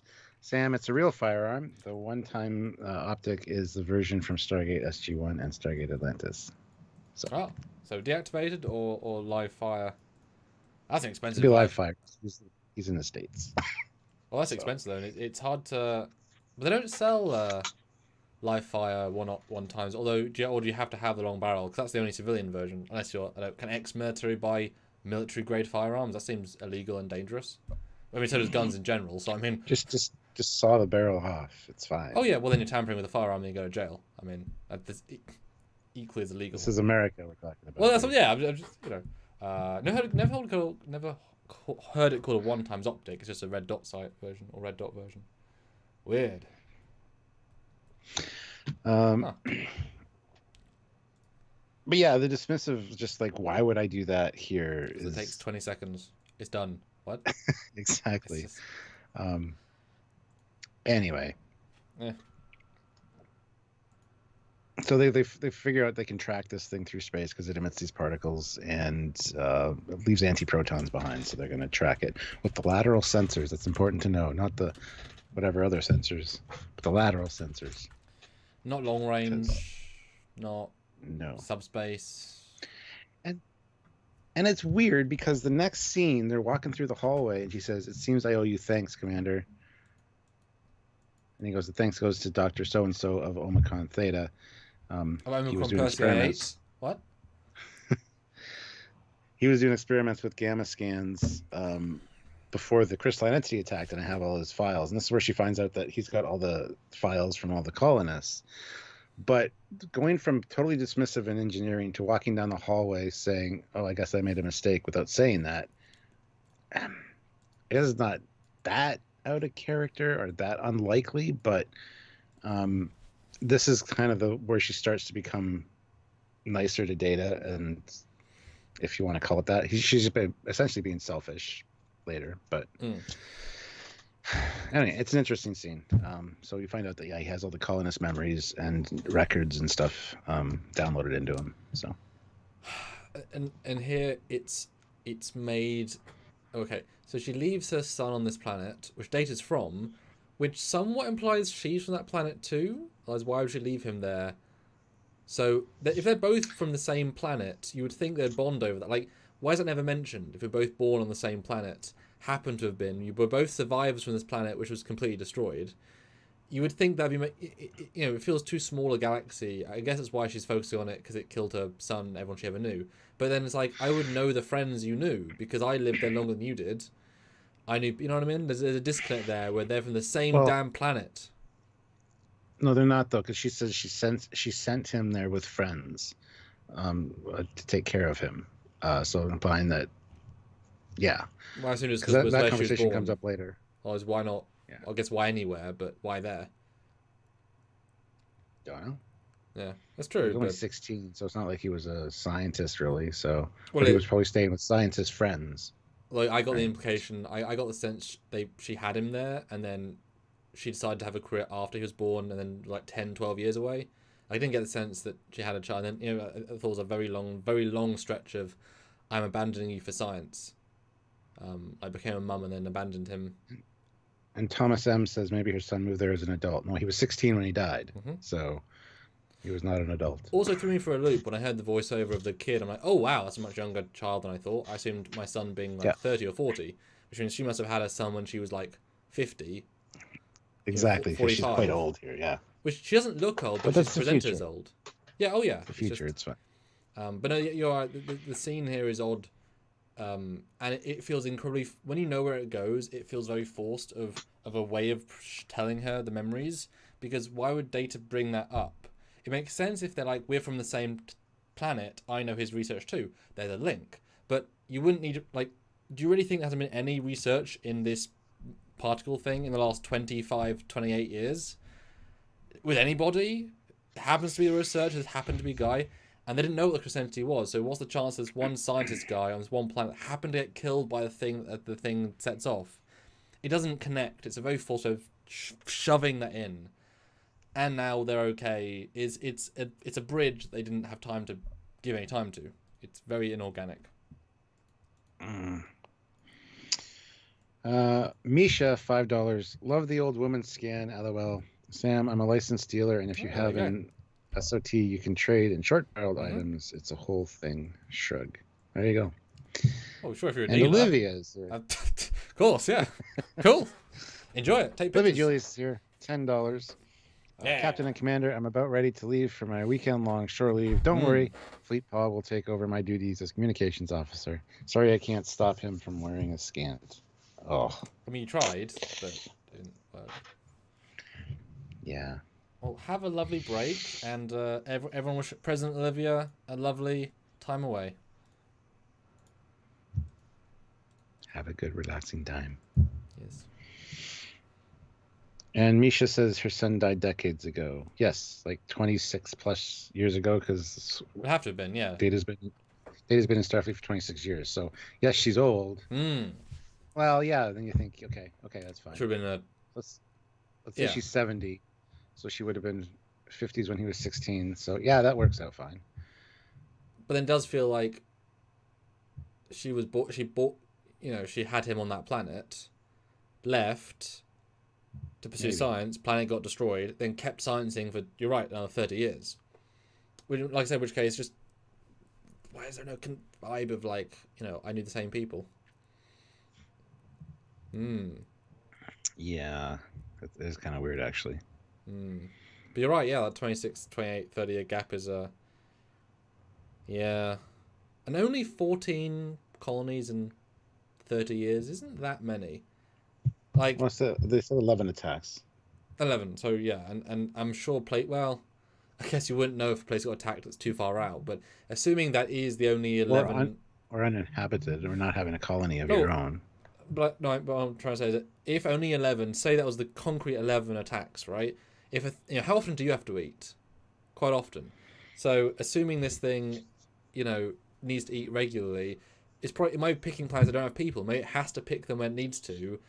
It could also have a hibernation stage as well, where it just travels long distances of empty space and kind of conserves energy. Sure, it's as if we know nothing about it at all. I was never told anything. Wouldn't that be a thing? Yeah. All right. So, so they're back on the bridge. They're seeing if they can, possibly project its course, find out where it is, and it has two possible destinations: the Bractean cluster and the Argos system. And the Bractean system is inhabited, so they set a course for that. And then she's like, I got some scans here. Need to reconfigure the photon torpedoes. If we need to destroy this thing, we'll be able to. And Picard's like, yeah, no problem. That actually makes sense. So she gives it to Worf. He does the reprogramming. And this is where he's like, well, let's hope we don't have to use them. And she's like, why would you say that? He's like, I want to speak to you in my ready room. So, yeah. She's determined on destroying this thing. He wants to communicate with it because, of course, he does. It's Starfleet, seek out strange new worlds and new life forms and things like that. So I kind of like that. I like that he's got this. We're going to communicate with it because that's what we do. And she's very opposed to that. As Riker isn't really opposed to it later, but because he's maybe feeling a little revengey, he kind of says the same thing. Maybe we should just destroy it instead of talk to it. Which I think is like a last-ditch effort. Try talking to it first, and then destroy it if you need to. I'm on Picard's page on that one. So, yeah, I found it slightly odd that the torpedoes are a MacGuffin. She kills it without torpedoes. It's like, why bother? She found a better way. I get that. It just feels more important than it is. And you would think there would be something in one of her reports saying her intent was to kill it, because that's obviously why she's here. She's here to find it and kill it. Like there's no, like, that's clearly in her file. If she has mission logs, it'll be, I've yet to find it, to destroy it. I'm surprised he's surprised, and yet I'm semi-surprised at Picard's, look, because he's basically saying, let's keep a doomsday machine alive. Let's talk to it first. Imagine if, Robert was on the planet and got beamed and killed for food. He's able to be, away from the subject matter because he didn't lose anybody, So he feels kind of cold in a sense because he doesn't have any stake in the game except his own crew getting killed by a ship that creature that, like, that the thing can destroy your ship. It almost did once. He's sort of he's going straight to talk to it, which is good Picard, but it's like you do. But they also made the point of saying that our shields will protect us because we know that from past experience. So they're in no harm. Oh, no, wait, it was all going to turn off shields. Was that a big deal? Was that might have been the thing? Because it was a threat the first time, but was that because Law was going to give it like harm and resonance frequency? Okay. Yes, exactly. See, that's okay. That's yeah. So, okay. But they know the shields are protected, so they're really in no danger. So of course she's going to try that. Did they say that this episode Misha, or not? What's that? Did they say we're in no danger from it? Because it just destroyed a planet. You would think it. Geordi has a line of dialogue coming up. That we know that our shields will protect us. Okay, I missed that line. That's all it is. So. Okay. Misha though says, can the crystalline thing travel at warp? If so, how fast and how? Maybe it takes years to get from planet to planet. It can travel at warp because later when it attacks the other ship, it says that it's approaching us at warp. So. And real fast. It can go at least 4 points. We can go at least 4 points. We can go real fast because the only has maybe a day or two lead on them, and they have to chase after. They have to chase after it. They have to go to the place it's going to. Long range sensors are real long in this universe. If it's out of long range sensors, in 2 days of travel, and so fast that we're not going to catch up because warp is exponential. Warp 1 is very slow. Warp 9 is catch up to in seconds, pretty much. So yeah, it is like another one of those, like, it can just go. Although we see later on, it can go at warp, but not actually in subspace. So presumably it can go at warp speed, but not in warp. Because they never quantify, like, it's going at warp factor 7. It's just going faster than light, but clearly in real time, not in subspace. Because we can see it traveling. They zoom in on it as it's traveling. Well, it might have been warp. dropped out of warp by then. Didn't say that though, and there wasn't like a flash and a vroom, which would look so silly if it like flashed out. Like it feels so advanced. Like the I don't know, Not on your wavelength there. I didn't think it was at warp at that point, but okay. Yeah. So they have an argument here. Why aren't you going to kill it? He's like, we're not hunters. He's like, what do you propose we do? Just greet it warmly and ask it just not to ravage any other planets. Yes. He's like, I don't deny that we might have to fire on it, but why? That's going to be a last resort. Mm-hmm. Why just kill it? And then he goes on to say that the whales on Earth. But here he actually says, we know from our own experiences that our shields will protect us. So he says that to her. This is a direct quote. So long as we are in no danger, I will make every effort to communicate. Mm-hmm. Nice. And then to determine what its needs are and find other sources that might be able to sustain it should, might be able to help it. And then he goes on to compare it to the the sperm whales on Earth that eat millions of cuttlefish each day. It's just roaming around doing its thing to survive, which makes sense because that's exactly what it is. No, I love that. That was the best comparison. That makes it so relatable because I think at that point you are seeing a doomsday machine, but if it's just a big life form, it's like, oh yes, do you judge a shark? No, not really. But see, the thing is, it's also got sentience if it could work with lore and communicate with him and strategize. If it is strategizing, or is it just? So it's kind of iffy on that one. Now, that's the elephant in the room. Should we address that briefly or wait for that later? Because that is an elephant in the room. You can do it now. It's pink and it's big and it's got 2 tails. I just want to say this one last thing before we talk about that. He says, why kill it? I would argue it has as much right to be here as we do, because we also don't know how old this thing is. This could be thousands of years old. We have no idea. And he's right. It does have as much right to be there as they do, if not more, probably, because it's a spacefaring creature. They aren't designed to be spacefaring, the humans. They just built the ships. So, but as the lady says, tell that to the innocent people that died on 11 colonies. Do you think they're going to feel great about you saying, nah, it's fine? It's like, no, all those families. So they won't feel anything. But they're... but like I said, I would really have loved if they'd found time in this episode to say, we've done the calculations, because wouldn't it be kind of great if they can track it, maybe they could backtrack its path. What if they said it passed 143 planets in the last 30 years, and only 11 were habited? It fed on 2,000 non-habited planets. It deliberately picked ones that wouldn't kill, except when it was starving and only had to, you know what I mean? Like that, that would have made it really. Then it's like, okay, yeah, it has to kill to survive the odd time, but it was actively avoiding life of that kind. That would have been great. I think that would have been really because there is enough non-habited planets in the universe. I say that obviously animals, etc. But for it to not choose whatever, especially when you go at high warp. I mean, And Misha says, very interesting. How would a living warp drive work? I guess since it's a crystal life form, maybe it has the lithium inside. No, it doesn't. I love tech stuff and physics. There's a lot of living things that can travel at warp. Tin Man could. There's other ones as well. Like that's how they're born. They're in space. That's their mode of transportation. Yeah, that's true. I don't know how it works necessarily. Yeah. Even in Starfleet battles, there's space dragons and there's different forms of life that you can battle in Starfleet battles that can travel at warp. Just a thing. Because they obviously haven't got plasma conduits and warp field sustainers. Like they haven't got the technology. They've got something organic that can I guess push them in. I mean, it's more push them into subspace. It isn't like if they're going into conventional warp, it's just pulling or pushing into this other dimensional layer. It's like phasing in because as we know, warp isn't physically traveling; it's moving the universe around you. So as long as they can move into the warp dimension, that's it. That's all they have to do. And like I say, if they're born to live. Although Tin Man was also a machine, like it was a living machine, So that I'm sure was built with engines in mind. It was an engineered kind of living machine. So I can see that having yeah. warp plasma. But yeah, I like the Sophic Bowser example.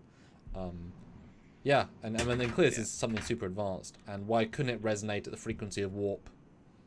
You know? Yeah, I mean, yeah. But it's a good scene, and Picard, defending the life of a doomsday machine. That's what he's doing.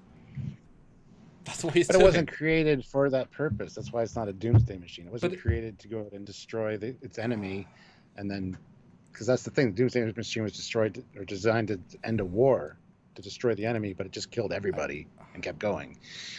So. Well, that's the perspective, isn't it? For him, it's a living creature. For her, it's a doomsday machine. Both are true. You know? Yeah, absolutely. Yes, yeah. I absolutely agree with that. Then we get a not well dubbed guitar. It's close-ish, but you can visibly hear it wasn't remotely recorded in the same space. I don't know why they didn't just have a guy come on set and do it physically, and then cause you can tell it's not recorded. And Brent isn't that good. Like, it doesn't match, and the way they frame it. And I was looking for that, and I couldn't tell. So good for you. Yeah, I could. Yeah, it's mostly the audio, and also the later the further away from seeing the hands, the less. Because I think Brent did something, and then a musician came in watching it and mimicked it. But when they get to this bit, he's guessing more, and so it's less in tune. Because I think all the movements it isn't in tune. But also, I don't like how much Brent is like. He's overacting. Like, he's Data. He should, like, he's not performing. He's not, it's a weird moment. It doesn't, I just got taken away by the non-realness of it. That's just me. Yeah, we never see him play a guitar ever again, so. No, no. Dave Stelzer, $2, something akin to solar sails, maybe. Yeah, catch the solar drafts. I like that. Perfect.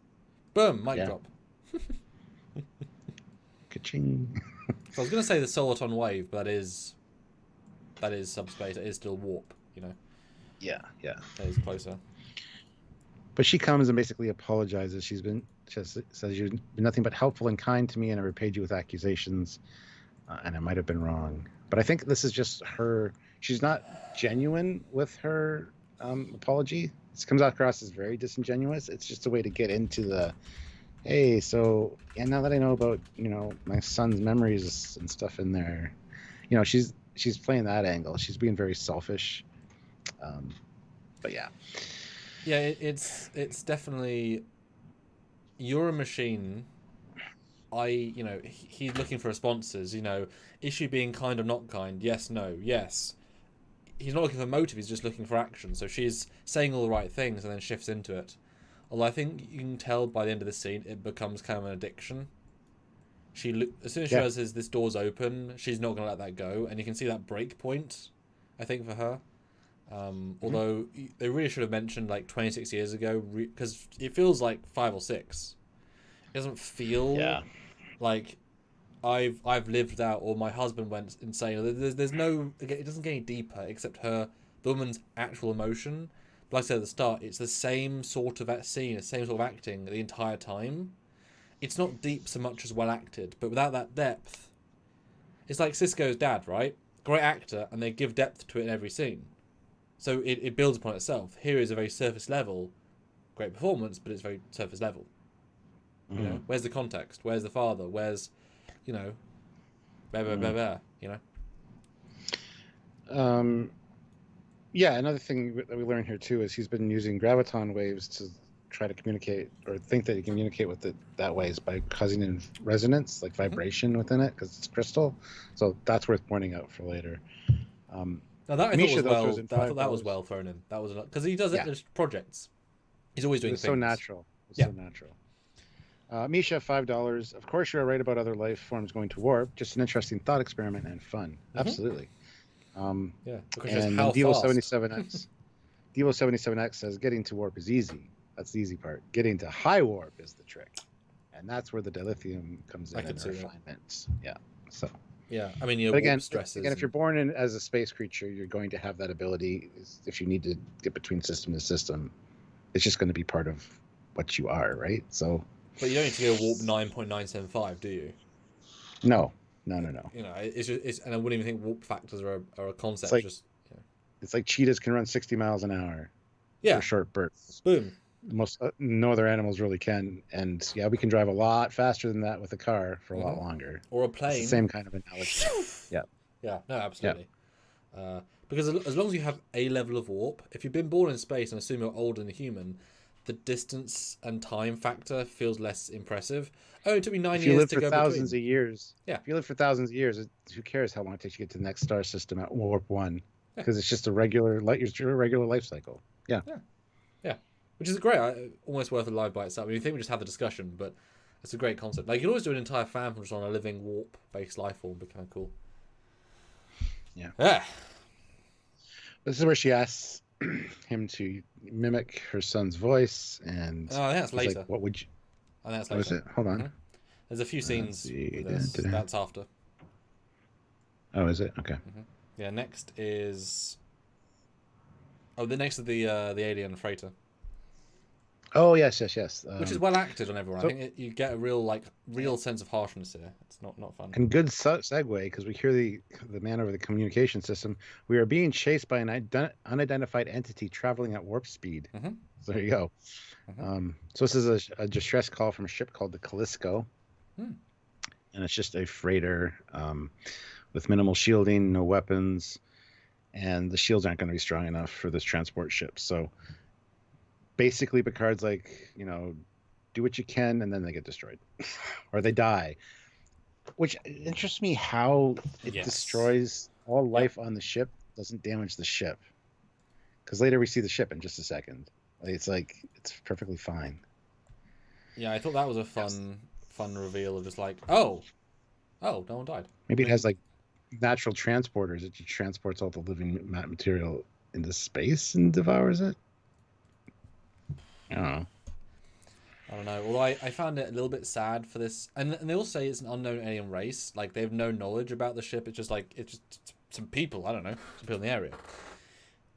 I feel no, because we do know the last words of the guys on the ship says, "Captain, notify our people on Baral 3." Well, yeah, it's telling them where to go as the last will and testament. It's like, it doesn't know. I got the sense that they say, oh, it's just this race we don't know. But there's our homeworld. But I felt sad for the guy, because you would think transport ships should be quite well armed and quite well shielded for pirates. By saying you are not well armed and well shielded, well, how often do you get raided? Depends on your trading routes. Like, maybe there are no pirates in their system, and they only go to travel within their own system. You know what I mean? Like, well, do you think it's implied? And I kind of feel, is that same the ship the entity's going towards? Because I kind of got the sense it's the same planet they came from or to, and then you're right, then it's a local trader. Like, is that the same planet it's heading to? I thought it was. Do you remember? Don't know. They do say where it's going and that planet. I thought it was both something too. But guys, you see if you remember. Let me know. In which case, it makes sense. Just a local ship in the local area. It's having to be like a far further out scout sort of thing. Yeah. But yeah, they're dead. Anyway, the ship's undamaged. Yeah. There's nobody aboard it. No trace of anything that was ever alive on the ship. Not even a seed in their granary storage, which is important. Their greenery storage. I liked that simplicity of that shows how unadvanced they are by having a granary storage. Area 51 has a great comment. So the ship's under attack. Picard says, "We're on our way. Helm, warp 2." It's like, yep, that's as quick as we can get there. He didn't even do that. Didn't even do that. He's like, "How's your shielding? Do you have weapons?" Oh shit! Warp 9. Start going. Yeah, evasive maneuvers. I was thinking the whole time, like, if I was on Helm, I'd be like, should I just fucking do it, or am I going to get in trouble? Exactly. Because you must imagine. I hit the button by accident. We're already at warp 9. Is that okay, sir? Oh, you want warp 6? All right. Okay. So it'll take 3 times as long. It's fine. So they're dying. It's fine. Wouldn't it be great that every minute, like, he just ups the warp, like, gently, so they don't notice. And Geordie calls out, "Captain Picard, why don't you warp 9.98? What? I said warp 6, damn it!" They never go fast enough, Stuart. They never go freaking fast enough. I don't want to wreck my ship. But it's an emergency, sir. I don't care.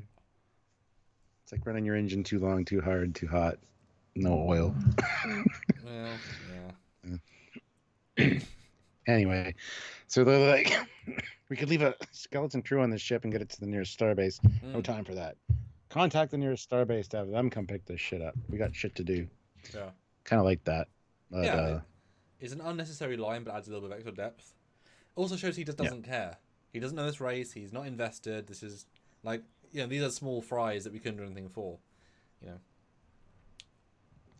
So now they go back down to deck 17, and this is the Turbolift conversation where she's like, listening to them scream, I was wondering if my son screamed when he died, and I've heard stories of battlefield people that call for their mothers when wondering if he did that. And she's visibly shaken here. So, well, and I didn't necessarily catch it the first time, but yeah, she's definitely mentally breaking. Which I can't imagine she had any expectations going to this mission to actually discover it and find it. Because why would she? They've never found it before. They've never, this is all brand new. So to be like, oh no, I'm gonna be able to find it. That's like all this repressed emotion. It's bursting, but it's well acted, and it shows you how well you can shoot a scene in a very small room, so close to the wall that you can see the paint chips, and the fabric, and you can see the fact that texturing, fabric's pushed in funny. Yeah. Yes, you can see it's tucked in. It's out for most of it and tucked in because it's great. And Data is so. I love how flat faced he is. He just is not. He can't engage with this. Yeah. He just can't. I like that juxtaposition. It's nice. The next scene I like for a number of reasons. First of all, it starts off with him just sitting in his chair with his foot on his fucking desk. As soon as the doorbell goes off, his foot goes down, and it's come. So every time you walk in, you see the captain all poised in his chair. No, he's just been hanging out with his, legs up on the desk. I kind of like that little thing. You've got to be professional when somebody comes in, but he's got his foot on his desk the other time. I like that. And you can see the fact he's wearing heels. Like there's a legitimate. I know it's a slight delay, but you can see there's a bit of a size jump there for gold Patrick there. Because you never normally see shoes. No, this is a good scene. Although before I let you explain the scene, I find it funny that doors work in the Star Trek universe, Stuart, and yet the first time he walks up to the door, it knows he's not going to go through it. The second time he goes through the door, I thought the same thing, and I've thought this over the years. The doors are smart enough to realize that there's a slowing down process happening, so it's not going to engage with the door. Stuart, it lets an RV through in the Ferengi episode. It ain't that smart. It's a triggered sensitive door. Then the whole time I was watching this the first time, I was thinking, imagine being on the bridge, sitting at a helm or whatever as an ensign, and all of a sudden Riker goes in. All of a sudden the door swishes open. You see him standing there. Door swishes closed. It's like, what's happening in that room? It's one of the conceits with Star Trek doors. I guess they're super smart. They can tell that there's nothing going to hit it. They're short of it. I don't know. It's fine. But I did kind of like though the it should open. But yes, what happens in the scene, Stuart? Well, Misha threw in $5. That is what happens in the scene. Yes, he said, "Take out Picard. Misha's in the scene." What? Who's that? Well, they're not born yet, potentially, or born or young. We don't know. Picard doesn't like paying the gas bill. He probably doesn't get the AC turned down past 80 either. Yeah. And the more you use your AC, the more gas you burn. So he probably, when they're going really fast, he turns off all the AC in the ship, so it gets really hot. Yeah, that's how. We don't need oxygen in nurseries. Turn them off. What? Just you guys are hot. I don't care. Roll down a window. Anyway, yeah. So Riker says the thing's still on its course for the inhabited system, and he goes to leave. And Picard's like, one more thing, number one. Starfleet's going to be notifying Carmen's parents of her death and giving her stuff back. Would you like to include a letter? He's like, I'd like that very much, sir. And he goes to leave yet again, and the door still isn't open. And Picard's like, is there something more? He's like, you know, I've been thinking, permission to speak freely, that maybe she's right. Maybe we should destroy this thing. And Picard's like, why do you think that? He's like, it's already killed thousands of people. It's going to undoubtedly go and do it again. I don't want to have all those deaths on my conscience. And Picard's like, are you sure that's it, number one? Yeah. You sure that's it? You sure it's not something more personal? Like you're influenced by your personal feelings? And I love the response. He's like, with all due respect, sir, I'm not a raw cadet. I've lost people on missions before. So basically, if we take the time to talk to this thing, we may lose our chance to destroy it. It's a very well constructed. Both of them are right. You know, from a different point of view. Yeah. I had a note. I thought it was a bit odd though. They say the lady's personal effects. You know, the planet was destroyed. I thought the same thing. Oh my god. There aren't anything. Isn't nothing left. Now I'm fine with stuff being on the planet on the ship still. That's fine. But it could be this. Yeah. Yeah, it could be this that the Enterprise took the colonists there, dropped them off, went to its thing, came back. So she's still got stuff on the ship in her quarters. Has to be. That's the thought that I had. But yeah, it comes across as odd given. I love that we catch this. Love that we catch the same things when we watch these. It's as if we understand the Trek universe or something. And I definitely like Riker's logic here, and I appreciate that Picard is both disappointed but also understanding. I think, you know, we as the audience are meant to think, okay, Picard's always in the right here, Mr. Moral High Ground. But how many times do they destroy the thing because it'll cause more damage?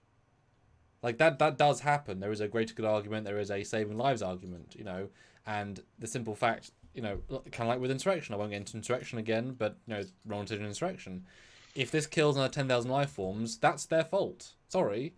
If they could have killed it and failed to talk to it, I'll add that caveat, them not killing it will kill those people. And should he sleep at night, those 10,000 people? Although, to be fair, Stuart, the fact that the Enterprise D didn't scan the damn surface, didn't scan the damn planet to give them warning, the fact there's no ship in orbit, no sentry, the fact that no one bothered to scan their planetary atmosphere for a thing coming at warp, also led to their deaths. So, you know, they're not very good colonists. But it's a good little scene. And I don't think we quite... I mean, we've already forgotten about him flirting with the lady at the start, because it's so pivoted. We've already sort of forgotten that. I know I vaguely did. And so the emotional impact of the scene is massively reduced to just feel like, oh, this girl you had a crush on, but then you cut back to the start. Oh, no, they're like potentially a thing or about to be a thing. It should have been much earlier in the episode while it was still fresh, and have him being like, I think we should kill it, without her influencing him at this point. And then she comes in and says, I think we should kill it. He sees how harsh that looks and how harsh that sounds, especially for Starfleet, and he starts to change his thinking. See, that's where his story and her story could have interlaced a lot better. Well, I would have, again, shifted the paradigm a little bit to not rather kill it, have the colony be like 5,000 people, which gives us that scale we're missing, have it all be killed except their handful, and then it's like, well, Captain, 5,000 people died yesterday. I could have too. We have to destroy it, you know, rather than kill it, just for, you know.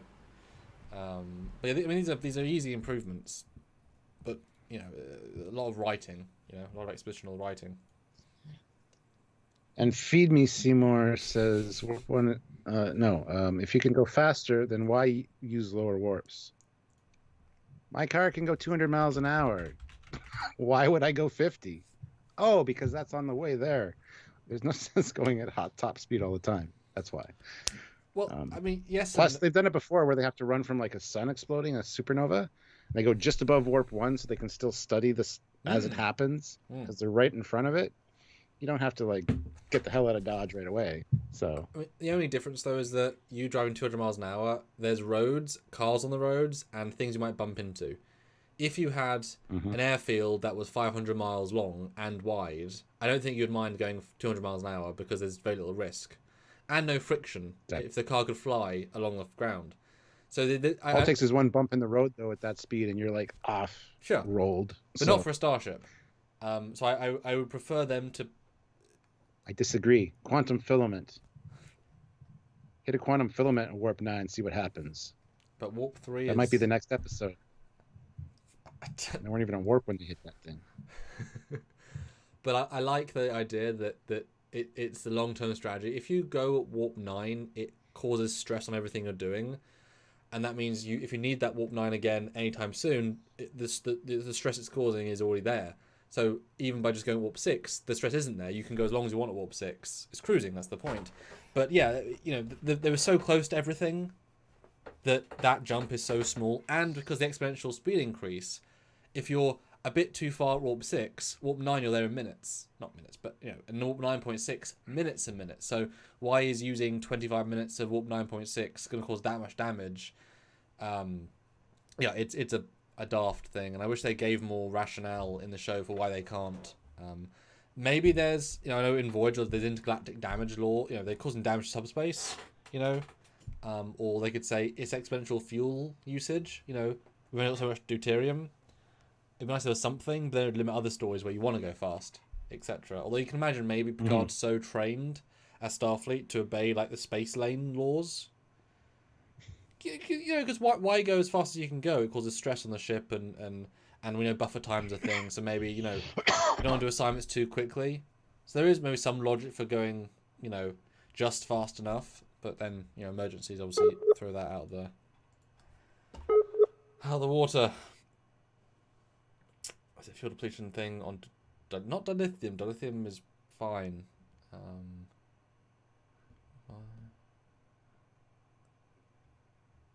Christian school, I think. Yeah. Oh, I'm back. Yay! Yeah. Well, let's continue on. This is where she finds out that her son had a girlfriend, which is cute. I thought it was a really well acted little moment. I love the what's he say here? The girlfriend, and of course, I'd be the last person to know. What was she like? He enjoyed her kindness, her gentleness, and her physical attributes. And then the look he gives. Oh, like, should I have said that to his mom? But she laughed. Yeah, definitely a solid moment. Yeah, but then she asked for him to speak in his voice, and he's like, "What would you have me say?" She's like, "Read one of his journal entries," which was a nice little touch because it was to her. Because it ends with "I miss you, Mom." So. And I don't know if it occurred to you, but I feel like everything she's doing in the scene leads up to that moment. Like she's making the small talk until she asks for the voiceover or the dubbing.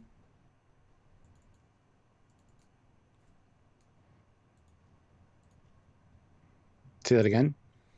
I don't know if you felt the entire scene was leading up. She was waiting to ask that question the whole time. Everything before that was kind of a small talk until she's like pouncing on that moment. And I also appreciate the they didn't use Brent to do much dubbing. Good for them, because the audio is so mismatched. Like why they should have had the same actor on the same set recording it. It sounded dubbed because it was dubbed, but they could have recorded it in the same room and sounded more natural. But I'm glad they cut away to her face the entire time because it obviously made the scene better. Yeah, good sad moment. Although I'm surprised how young he was. I thought he was meant to be older than that. But yeah. Yeah.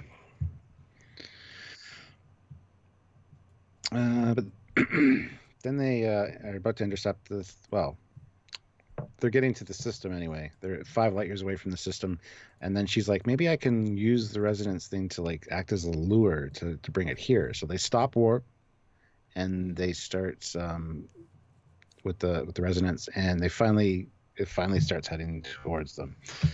A bit too easy. So basically, they're pulling it to them, and maybe.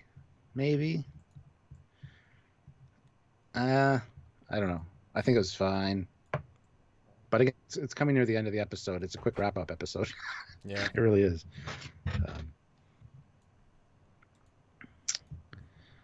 So basically, the thing finds them, and they start pulsing it. And it starts reacting to them, which is kind of cool. And yeah, it might be a warp when you first see it, I guess. That's interesting. I never considered that. I always thought it was at sublight at that point, but And I love this is Riker. Shields up. Classic Riker line. And he has said it a few times in the But last anyway, 10 yeah. or 20 episodes, so they know at this point that's a gag. They're in on that joke now. Yeah. It's clear. Yeah.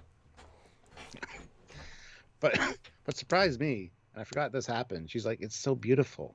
It's like she should, at that point, hesitate for a second to realize, should I destroy this thing? Might be like millennia old. But so it's kind of an odd choice for her to say it's so beautiful and to kind of have that second of like admiration for it, and then to just go on and basically destroy the thing. It starts communicating with them. But Data says it'll take quite a while for them to decipher what it sent.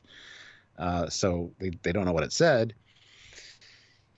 And then she changes the tone to a constant tone. And like, shut it down. Briefly, before you obviously you're jumping through it, but there's not much else happens.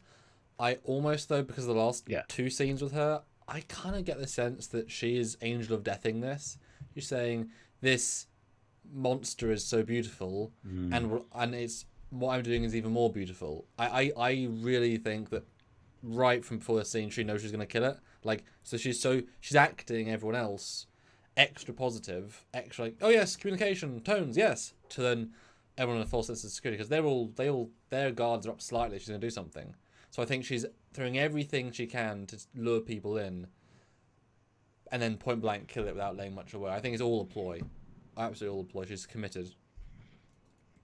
Well, it actually goes back to the last scene where she's talking to Data.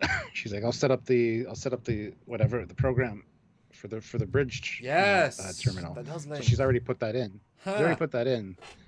And then she talks to her son and kind of solidifies the fact that she's doing the right thing by killing it, I think. In her mind, anyway. Yeah, I didn't even catch that last time. I do think, though, my biggest problem with this episode is that this is a big thing in Season 1. It's a brilliant concept. It's so underused. And it's killed like... It's thrown away like no one cares. This thing is a big deal. I was so sad to see it go so easily. You know? It makes you wonder if there's more of them. Or if they're from a different galaxy, so that's why we've only seen one. 100%. Like, there's probably more out there. I don't know if it would be possible for the budget, but it would have been nice to have a post-credit sting. As Enterprise warps away, you see a floating tendril crystal and start to grow. One of the shards and start to grow. Like the end of the movie Christine. Sure. Where they kill the car and then you see the two little things start bending together at the end. Yeah. Or Baby Groot. Yeah. You know, oh, it's dead, but not really. And that would have been, I think, a much stronger ending, because it's like, oh, you know, haha. Yeah, bit of a Star Trek 3. No, I agree. That would have been awesome. Eric Martin, $10. Oh, thank you. It's hard to believe with Counselor Troy Boy they didn't pick up on how messed up and dangerous that scientist was before the end. Yeah. But yes and no, and I thank you for pointing out, Eric. She is pretty useless this week, but I do think she's not angry. She's not revengeful. She's clear in her self-righteous, I'm saving lives, I'm helping. So Deanna would only sense positive things. They're all trying to save lives by talking to it. She's trying to save lives by killing it. She's so pure that what can Deanna pull on? She's only empath. She's sensing feelings, not intention. So she's getting good vibes from her until that twist where she's choosing to not allow the crew to stop it. Then she's being negative. Then she's being whatever. But Deanna wouldn't sense it up until this point. But I do think, though, that I'm shocked at how they don't try and stop her instantly. You know, there's even time enough in the edit to let Riker stand up and turn. And it's like, come on, stop her now, please. So I was amazed how they didn't try and stop her quick enough. They tried, but Data tried, and then Geordi tried. And she wasn't going to do it. She had them locked out with an algorithm or whatever, which I can't believe that Dayton could have got it right. It takes ages for them to stop her. Like, it's played... What are you doing? What are you doing? What are you doing? It's dying! Like stop her instantly. And why didn't you call down to engineering and say just cut power to the deflector? Like, there's other ways of stopping it, theoretically. Well, I like the lockout, but... Like, Geordi, come on. Yeah. Well, before it shatters, it did send them a transmission, and Data said it would take a while to Yeah. decipher it. So it'd be interesting to find out what it said. Hi there. Because they hi, how you doing? What's up? But yeah, I mean, and the look of satisfaction on Picard's face when it starts communicating with him actually looked kind of creepy. Got the one eyebrow, like. Yes. It's a weird face. Very unusual. Yeah. Anyway,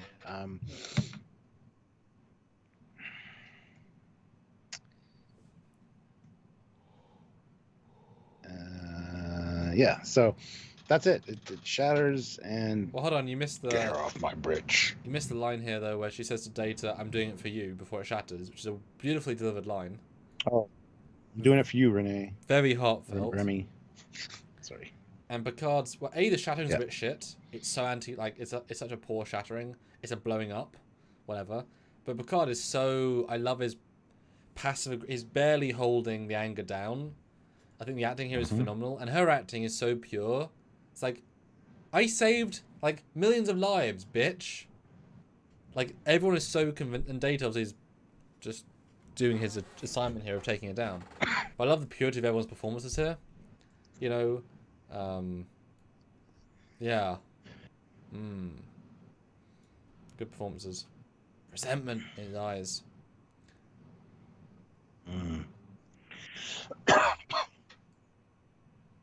Yeah, and the smug look of satisfaction on her face as she walks off the bridge. Fantastic. You only get a side shot of it, Oh. but it's very well done. Yeah, absolutely.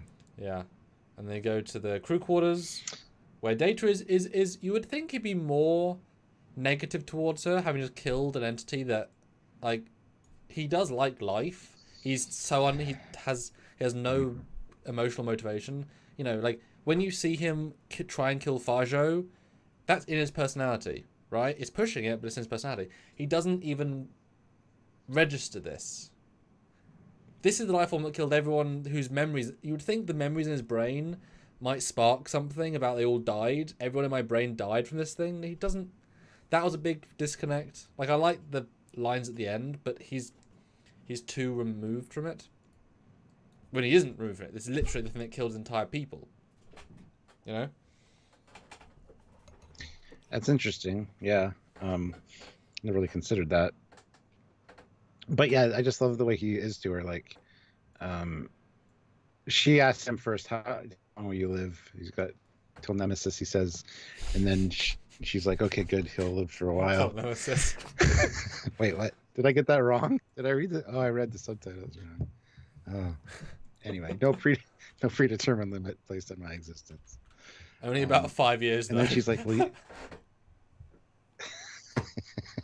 5 and then 30. Or 7. Yeah.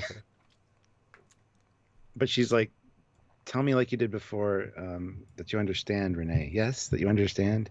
He's like, no. He was proud of you as a scientist, and you just flushed that all down the toilet.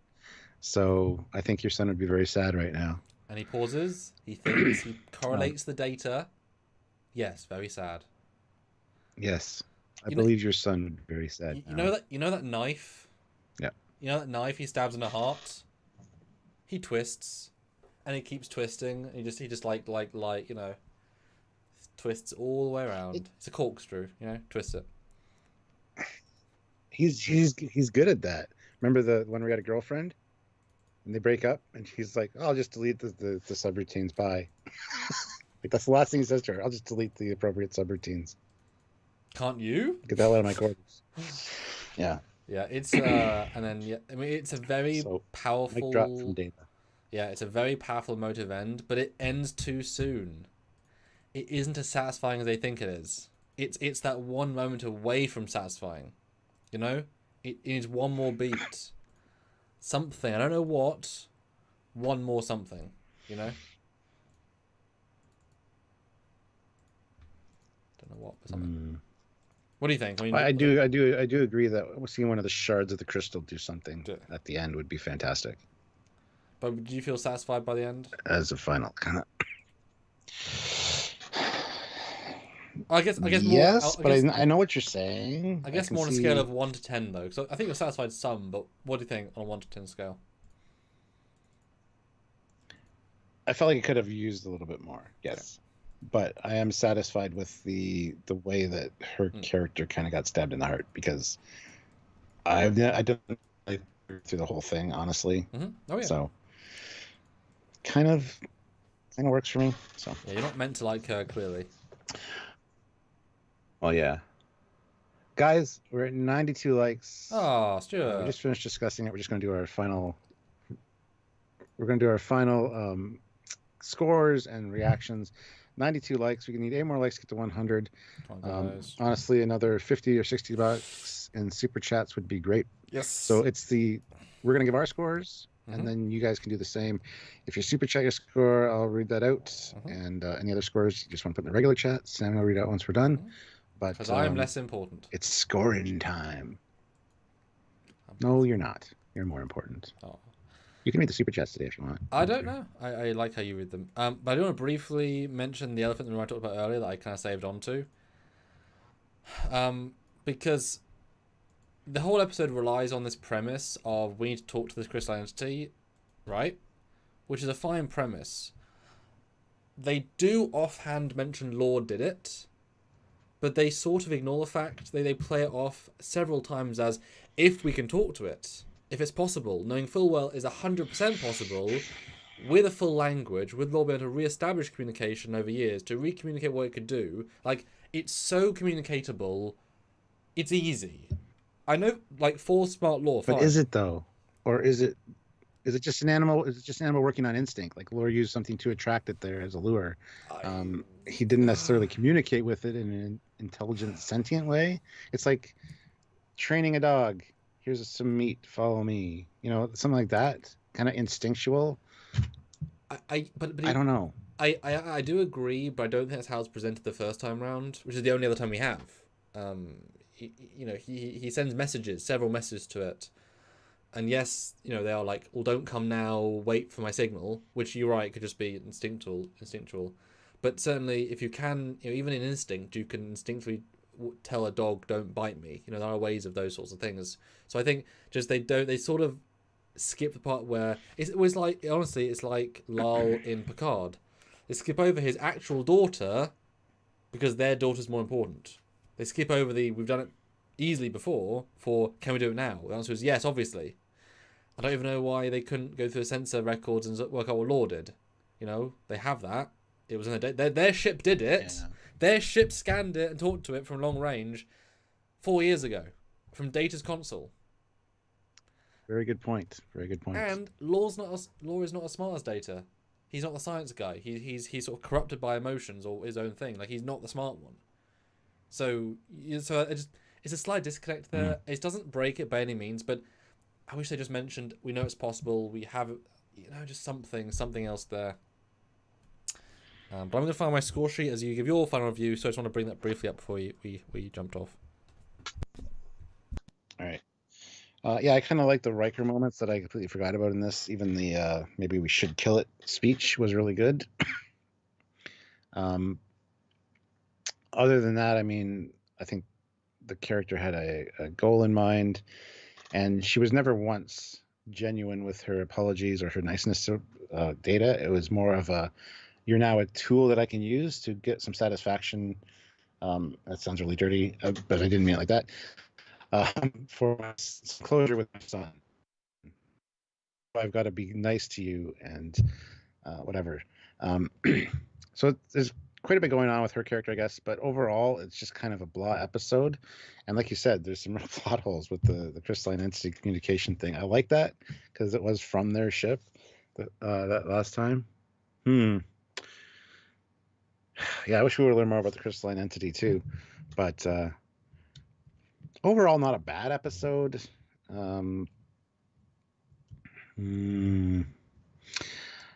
Okay, so for TNG season 5, I'm probably gonna give this a 5 out of 10 because I'm not sure. Hold on, lost you there, Stuart. Way, but this was. Hold on, sorry, Stuart, right. Lost you there.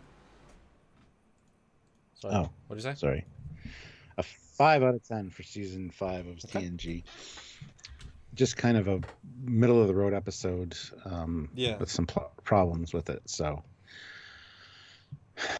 All TNG? For all of TNG. Ooh.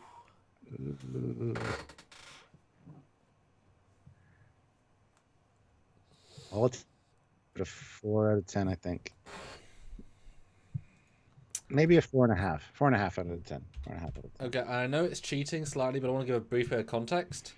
Last week, you gave Ensign Rowe 5.5 and 4.5. So you're saying this episode is 0.5 weaker than last week's, and the same for all TNG. Is that what you're saying? Yeah, because I didn't like the last episode. I thought you liked this one less, is all. No. Okay. Good. Hey, then you're consistent. There you go. Not all bad. It's just... Yeah. Yeah. But guys, yes, we definitely need $40 more and 10 more likes. Definitely a low one this week, this day. So 40 more bucks. Put in some fives. Your scores as I give in my review. Yeah. So I remember liking this one more the first time I watched it. I think the reveal is very important to the pace. Knowing where it goes, I think you realize how simple the story is and how... not telegraphed per se, but they have one direction they're going in, and you know it very early on, or you see it again when rewatching it. But the main lady is very good. She's given way too much time, and it's the same sort of performance again and again. It doesn't have that much time to grow per se, but she sells it. So good choice of casting. Just she takes over too much. Brent's good. He's always good. Mm-hmm. Picard's good, always good, but they're not given as much. And I certainly think Worf deserved more lines, given that he was the tactical officer, and you'd think he would have something to say about the entity. And Diana should have more lines dealing with the personal state of this lady and Will. Both are justifiable things to talk about mental well-being of. And Riker, certainly, we get few Riker episodes, relatively speaking. The Riker subplot should have at least 2 more scenes. Maybe even talk to... Maybe wouldn't have been great if this... Maybe actually, let me pitch to you, Stuart. What if, near the start, we'd seen the one-on-one discussion with officers, and she had, like, one of the colonists, and then Swap Riker came in. She's like, so I moved from the reports your friend died. Like, they're on the same page early on. That would have been good, to bond over that, to kind of foreshadow other things. You know, unlike the ally is the second in command of the ship.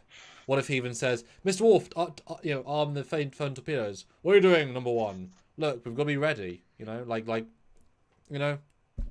there's definitely way more you could have pulled out of this, especially with I like the crystallinity a lot. I think it's a great species, but it's so poorly used, like 2 episodes in 5 seasons, that it's not great. It just is cool. It's kind of the Boba Fett of... Yeah, it's Boba Fett of Star Trek alien baddies. It gets killed like a bitch. Episode-wise, I was going to ask this in your review. Is there anything truly good in this episode? Like, good. Apart from overacting. Or is everything on the mediocre and worse? Everything's kind of mediocre or worse. I mean, Picard's pretty good. He's wanting to communicate with it as Starfleetness, but I don't think it's good enough to really be a standout. You know, especially for Picard. So yeah, I don't think there's anything really good in this episode, honestly. Yeah, and like I say, some of the acting, and the twist is good at the end. It's just not played so well. Score-wise, yeah, I mean this season it's probably one of the lower ones of the season.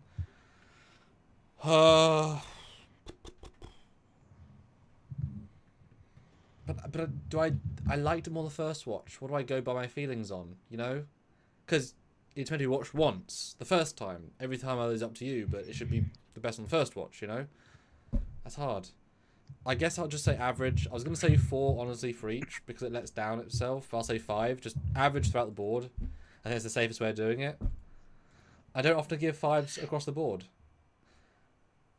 But I know. Thing is, I'm saying that I gave Darmok a 5. Darmok's better than this. It's got Darmok's way better than this. You only gave it a 6.5 though, but I gave it a 5 because it missed so many things. So by that logic, it's worse. I'm just trying to in comparisons. It's definitely the worst. Put it this way, we looked at 4 episodes, right? Definitely the worst out of the season so far. So why is it getting the same score as 2 of them from the same season? So I got to give it a 4 just to be consistent. I don't remember what I said. Oh yeah, you already said it was your lowest. Don't worry. But I've given 5, 5, 6, and 5. It's the worst. How can I get a 5 as well? So I'm gonna have to give it a 4 for the season, just to be consistent. Because otherwise that's not fair on the other ones. Even Redemption Part 2 is better, and that was I gave a 5. You know. God, that's tricky. Huh. But I like some things in it. Yeah, I'll say 4 for this season, 5 for overall. But probably it's a 4 overall, isn't it? I don't know. We will look back on this and rejudge. What do you guys think? You tell us. Try on never. Yeah, seriously. Nice. Squadron Course, $2. I'll go 7 out of 10. Good, but still missing something. I think it's missing a few things, but yes. So that's the only super chat score we have. But all right. Other scores. Keep in mind, guys, there's last super chat slot. Yes. Right now it's Squadron Course, but you guys can super chat and get that last score or that slot. So please do. That'd be greatly appreciated. So Donnie says 10 out of 10 for both this season and all TNG. So this is one of Donnie's favourite of all time. Do you want to give us any reasons, Donnie? But why? Because that's like... Yeah, let us know. There can't be that many 10s out of all. I mean, we only have like a couple of 10s each, because 10 is like the highest bar, obviously. Nick says 6 out of 10. Zach, 1 out of 10. Ryan, 5.5. Devereaux, 7. Dan, 6. Feed me. See more? Oh, yeah. 5. Aravik, 8. Eric, 7. Raj, 7. Anton, 5. Feed me, 4 and 4. Yeah. It's tricky because when I also see script problems, pacing problems, ways to improve things, you know? Because there are episodes where the idea is as good as it's going to be, and episodes that have more potential to be better, and they just drop the ball, you know? Like, those drop the ball ones should be worse because, well, they made more mistakes in getting it to where it was, you know? Well, that's this one, because this one... Yeah, this one had the opportunity to flesh out Riker a bit more. And I think they really missed a trick by not doing that, because they could have added something to his character as... Like, this guest star got too much time, you know? And it was so one beat with her. Yeah. Like, just mentally unstable. Which is interesting, because Sataby does a lot better. Like, that lady, the Admiral, she did a better journey. You felt it more. It had more power, you know?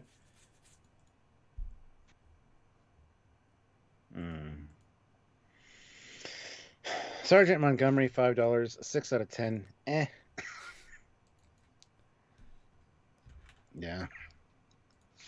And somebody asked, what is our... Give us some 10 out of 10 examples. Because that's a good question. Yes, as Enterprise, we both gave a 10 out of 10. As a one, I'm not going to say perfect, but one of the best. You gave The Wounded 10 out of 10. I gave it a 9. You gave Devil's Due a 10 out of 10. I gave it a 9. So that's the Ardra one. And I don't have the early seasons for some reason on this part of the PC. So there you go. There's 3 for him. I only gave 1 so far. I'm more specific. He's more judgmental. I'm just kidding. I've got more criteria to fill, haven't I? Yeah, because you're a filmmaker. You look at things differently. Yeah. That's why for me, like 9s are like you're done real good, but the 10 is that like 10 is the extra level. That's why I think 10s are important. And I haven't given 9 point somethings before because that criteria is quite useful. Because the 10 is can't get better. Well, everything can get better, and even like one scene can pull it down from a 10 to something else. So that's the whole point. You know, once you. A lot of times it depends on my mood too. If I'm in a good mood, it gets scored higher. Yeah. Oh yeah, for sure. Some other 9 points. Eric Martin though, $5. Clear example of sometimes you have to do evil in order to do good. You can argue that. So. And I'm kind of surprised how much actually they play into, like in the first episode, it's the villain, it's the baddie, it's the killer entity, right? That's the whole point. It's presented that way. They do a very good job at shifting that paradigm to, oh, it's just a feeding beast. That's to make us feel sorry for it at the end after it killed everyone in the start of the episode. Like, well, 2 people, but I tried to. That's impressively done by them, really. Well done them. And just, I gave Future Imperfect a 9.2, A Data's Day a 9.2. So there's some of my top tier. Again, that's all I have on this PC so far. But so I do, yeah. Ooh, 15 bucks, guys. 15. We'll get a few more. What you guys think? Because we're right there. Right there. Yeah, $15 would be good. And another 7 lights. Oh, that's doable. 110 would be fantastic. We can do that. We can do that. Well, I was going to say right now, Eric has the last super chat slot, but then Misha snipes in with $10. Thank you, Misha. Ooh. Sorry, got tied up with a customer for a bit there. Have a final donation before wrapping things up. Thank you. We really appreciate that. Another $5 would be a great way to end out. So, yes. Yeah. I think technically we're like $2.50, but 5 obviously is a nice round. I mean, the 2.5 is fine, but Stuart, do you want to let the lovely people out there know our this week's plans?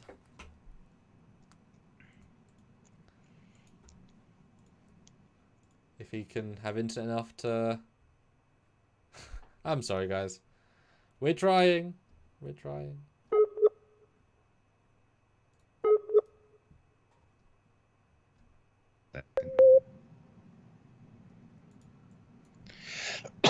There. All right. So tomorrow we're doing something live. Thursday we're doing something live.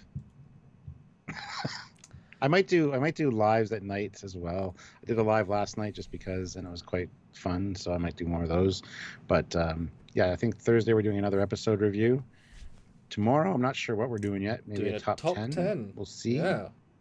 We haven't done a top 10 in a while, and they're fun. Well, you know what Olivia requested? You know what Olivia requested for Father's Day was top 10 Star Trek fathers. So I mean, hey, you guys, when she takes a holiday, we'll do her content. So she's not here to talk about it. It's kind of funny. Guys, would you tune in and support an episode about top 10 fathers in Star Trek? I do feel like we'd have to expand that definition a little bit to be a bit more broad because there isn't that many good fathers. So, there's quite a few. I thought the same thing, but there actually is quite a few. But I mean, like side one person characters... that will not be on the list. One person that will not be on the list is Worf. He's an awful. He could be on the opposite list. But I do think you'd have to start thinking about side characters, one-off characters. Not in them much, which is fine. But would you guys watch a top 10 fathers episode? And there is only so many, but you certainly have to think. Listen, Jericho, I disagree. Kirk could not be at the bottom. Kirk wasn't a father to David because he was told not to be by Carol. So he was doing what she wanted. So. Oh yeah, Kirk. I say Worf is still Worf is a worse father than Kirk by a long shot. Well, yeah, Kirk. Well, Worf deliberately abused his relationship with his son. Kirk didn't know he had one, and then had a duty to go off and do something else. Because remember, David got sent instantly to do the other mission. This was days later, or Worf had years of abuse. It's TNG, yeah, goddammit. Years of abandonment versus accidental abandonment. Kirk didn't even know that she was pregnant. Then he found out, and she told him to stay away. She didn't want anything to do. She didn't want him in David's life. So he was just doing what he was asked. Respecting the mother's wishes. Which yes. Remember, Worf didn't do. He didn't look after his son. So by that very criteria... Oh. Just saying. And you can say Worf tried, but did he? Did he really? I mean, the fact that the other child he adopted died in their closet from not being fed for years. I mean, Jeremy Irons, yeah, whatever his name is, died. Jeremy Astor. Thank you. Son of Moog died years ago. And yes, Misha, that's awesome. That's kind of cool in a city, very American way. Other countries be like, wait, what? I'm like, oh, okay, cool. I'd say Riker's dad wasn't the best dad, but he tried. Well, Stuart, we're having the discussion now. Save it. But put in the chat right now, guys. I don't know if that'll be our thing tomorrow. We might have to wait till Olivia gets back to be fair to her. But that is true. We'll do something live tomorrow. I don't know what, but I think Thursday will be another episode review. Yes. Friday night, of course, I'll do my Trekkie trivia hangout thing, but I don't know if we're doing one on Friday, probably. And next week, we're probably doing quite a few. Yes. So, and we might have a special guest next week in Vance Major Owens from No Budget Productions might be joining us one of those days. So, stay tuned for that. And Sean throws in a $5. Boom. With I'm saying 3 out of 10. I wanted to rate worse, but there are worse episodes. And then I shot another $5. Cisco is the best ever in Trek. Ignore the last episode. Cisco lives out of time and can go back when he wants. But doesn't. Yeah. No respect for Cisco at the end there. Sure, he was a great father during the course of the show, but... Well, I mean, the problem is, though, and briefly, can one action destroy an entire reputation? If it can, Cisco's a terrible father. Not to Jake, but to his newborn. If it doesn't ruin it, then he's fine. He's great. He's phenomenal. But depends, you know? It's a discussion to be had about Cisco there, unfortunately. Because an unborn child, pregnant wife, a son who would basically sacrifice his entire existence or his life to get you back because you were sucked into a temporal thing. He would do everything to focus on getting you back, and then you just basically spit in his face and say, I don't really care. I don't know. What do you think? And Black Delegation says, top 10 videos is the sort of thing that Trek culture usually does. Well, we did top 10s 3.5 years ago before Trek culture even existed. Yes. And they were short edited videos that were quite fun and popular by the fans, not necessarily by everyone else, as in our fans, not necessarily broad. Then we moved them to a live format once people literally forced us to remake them. Like, we got so many requests over years that we were just like, F it, we'll do one. And you guys came through, proved it was a worthwhile formula. We did several. They've been really fun because the Trek universe has changed in those 3 years. Pre-Discovery clearly changed, and they've been a lot of fun. But we paused on them when New Trek came out, the new teasers and trailers and such. And it's also more like a top 20 because we usually have different lists, and it's more discussion based and fun than Trek cultures because a lot of their stuff is kind of chintzy and like watch mojo-y, not really accurate and or just So we just love having a discussion with you guys, and it makes it more fun to have you guys interact with us doing it. So yeah, simple, digestible content, which is all good. Yes. And people like top 10 lists. It's just a proven fact. So there you go. Nice. Alrighty. Well, we will see you tomorrow. Look forward to the next TNG one, and thanks Sean for the last super chat. Epicness. And I'll see you tomorrow as well. All right. I hope your internet is better. I do too.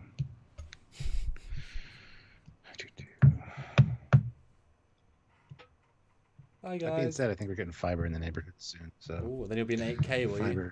You'll look too good. Yep. That's how that works. Perfect. That is how that works. Yep. Night, everyone. We'll see you next time. Until then, he's Commander Cocky.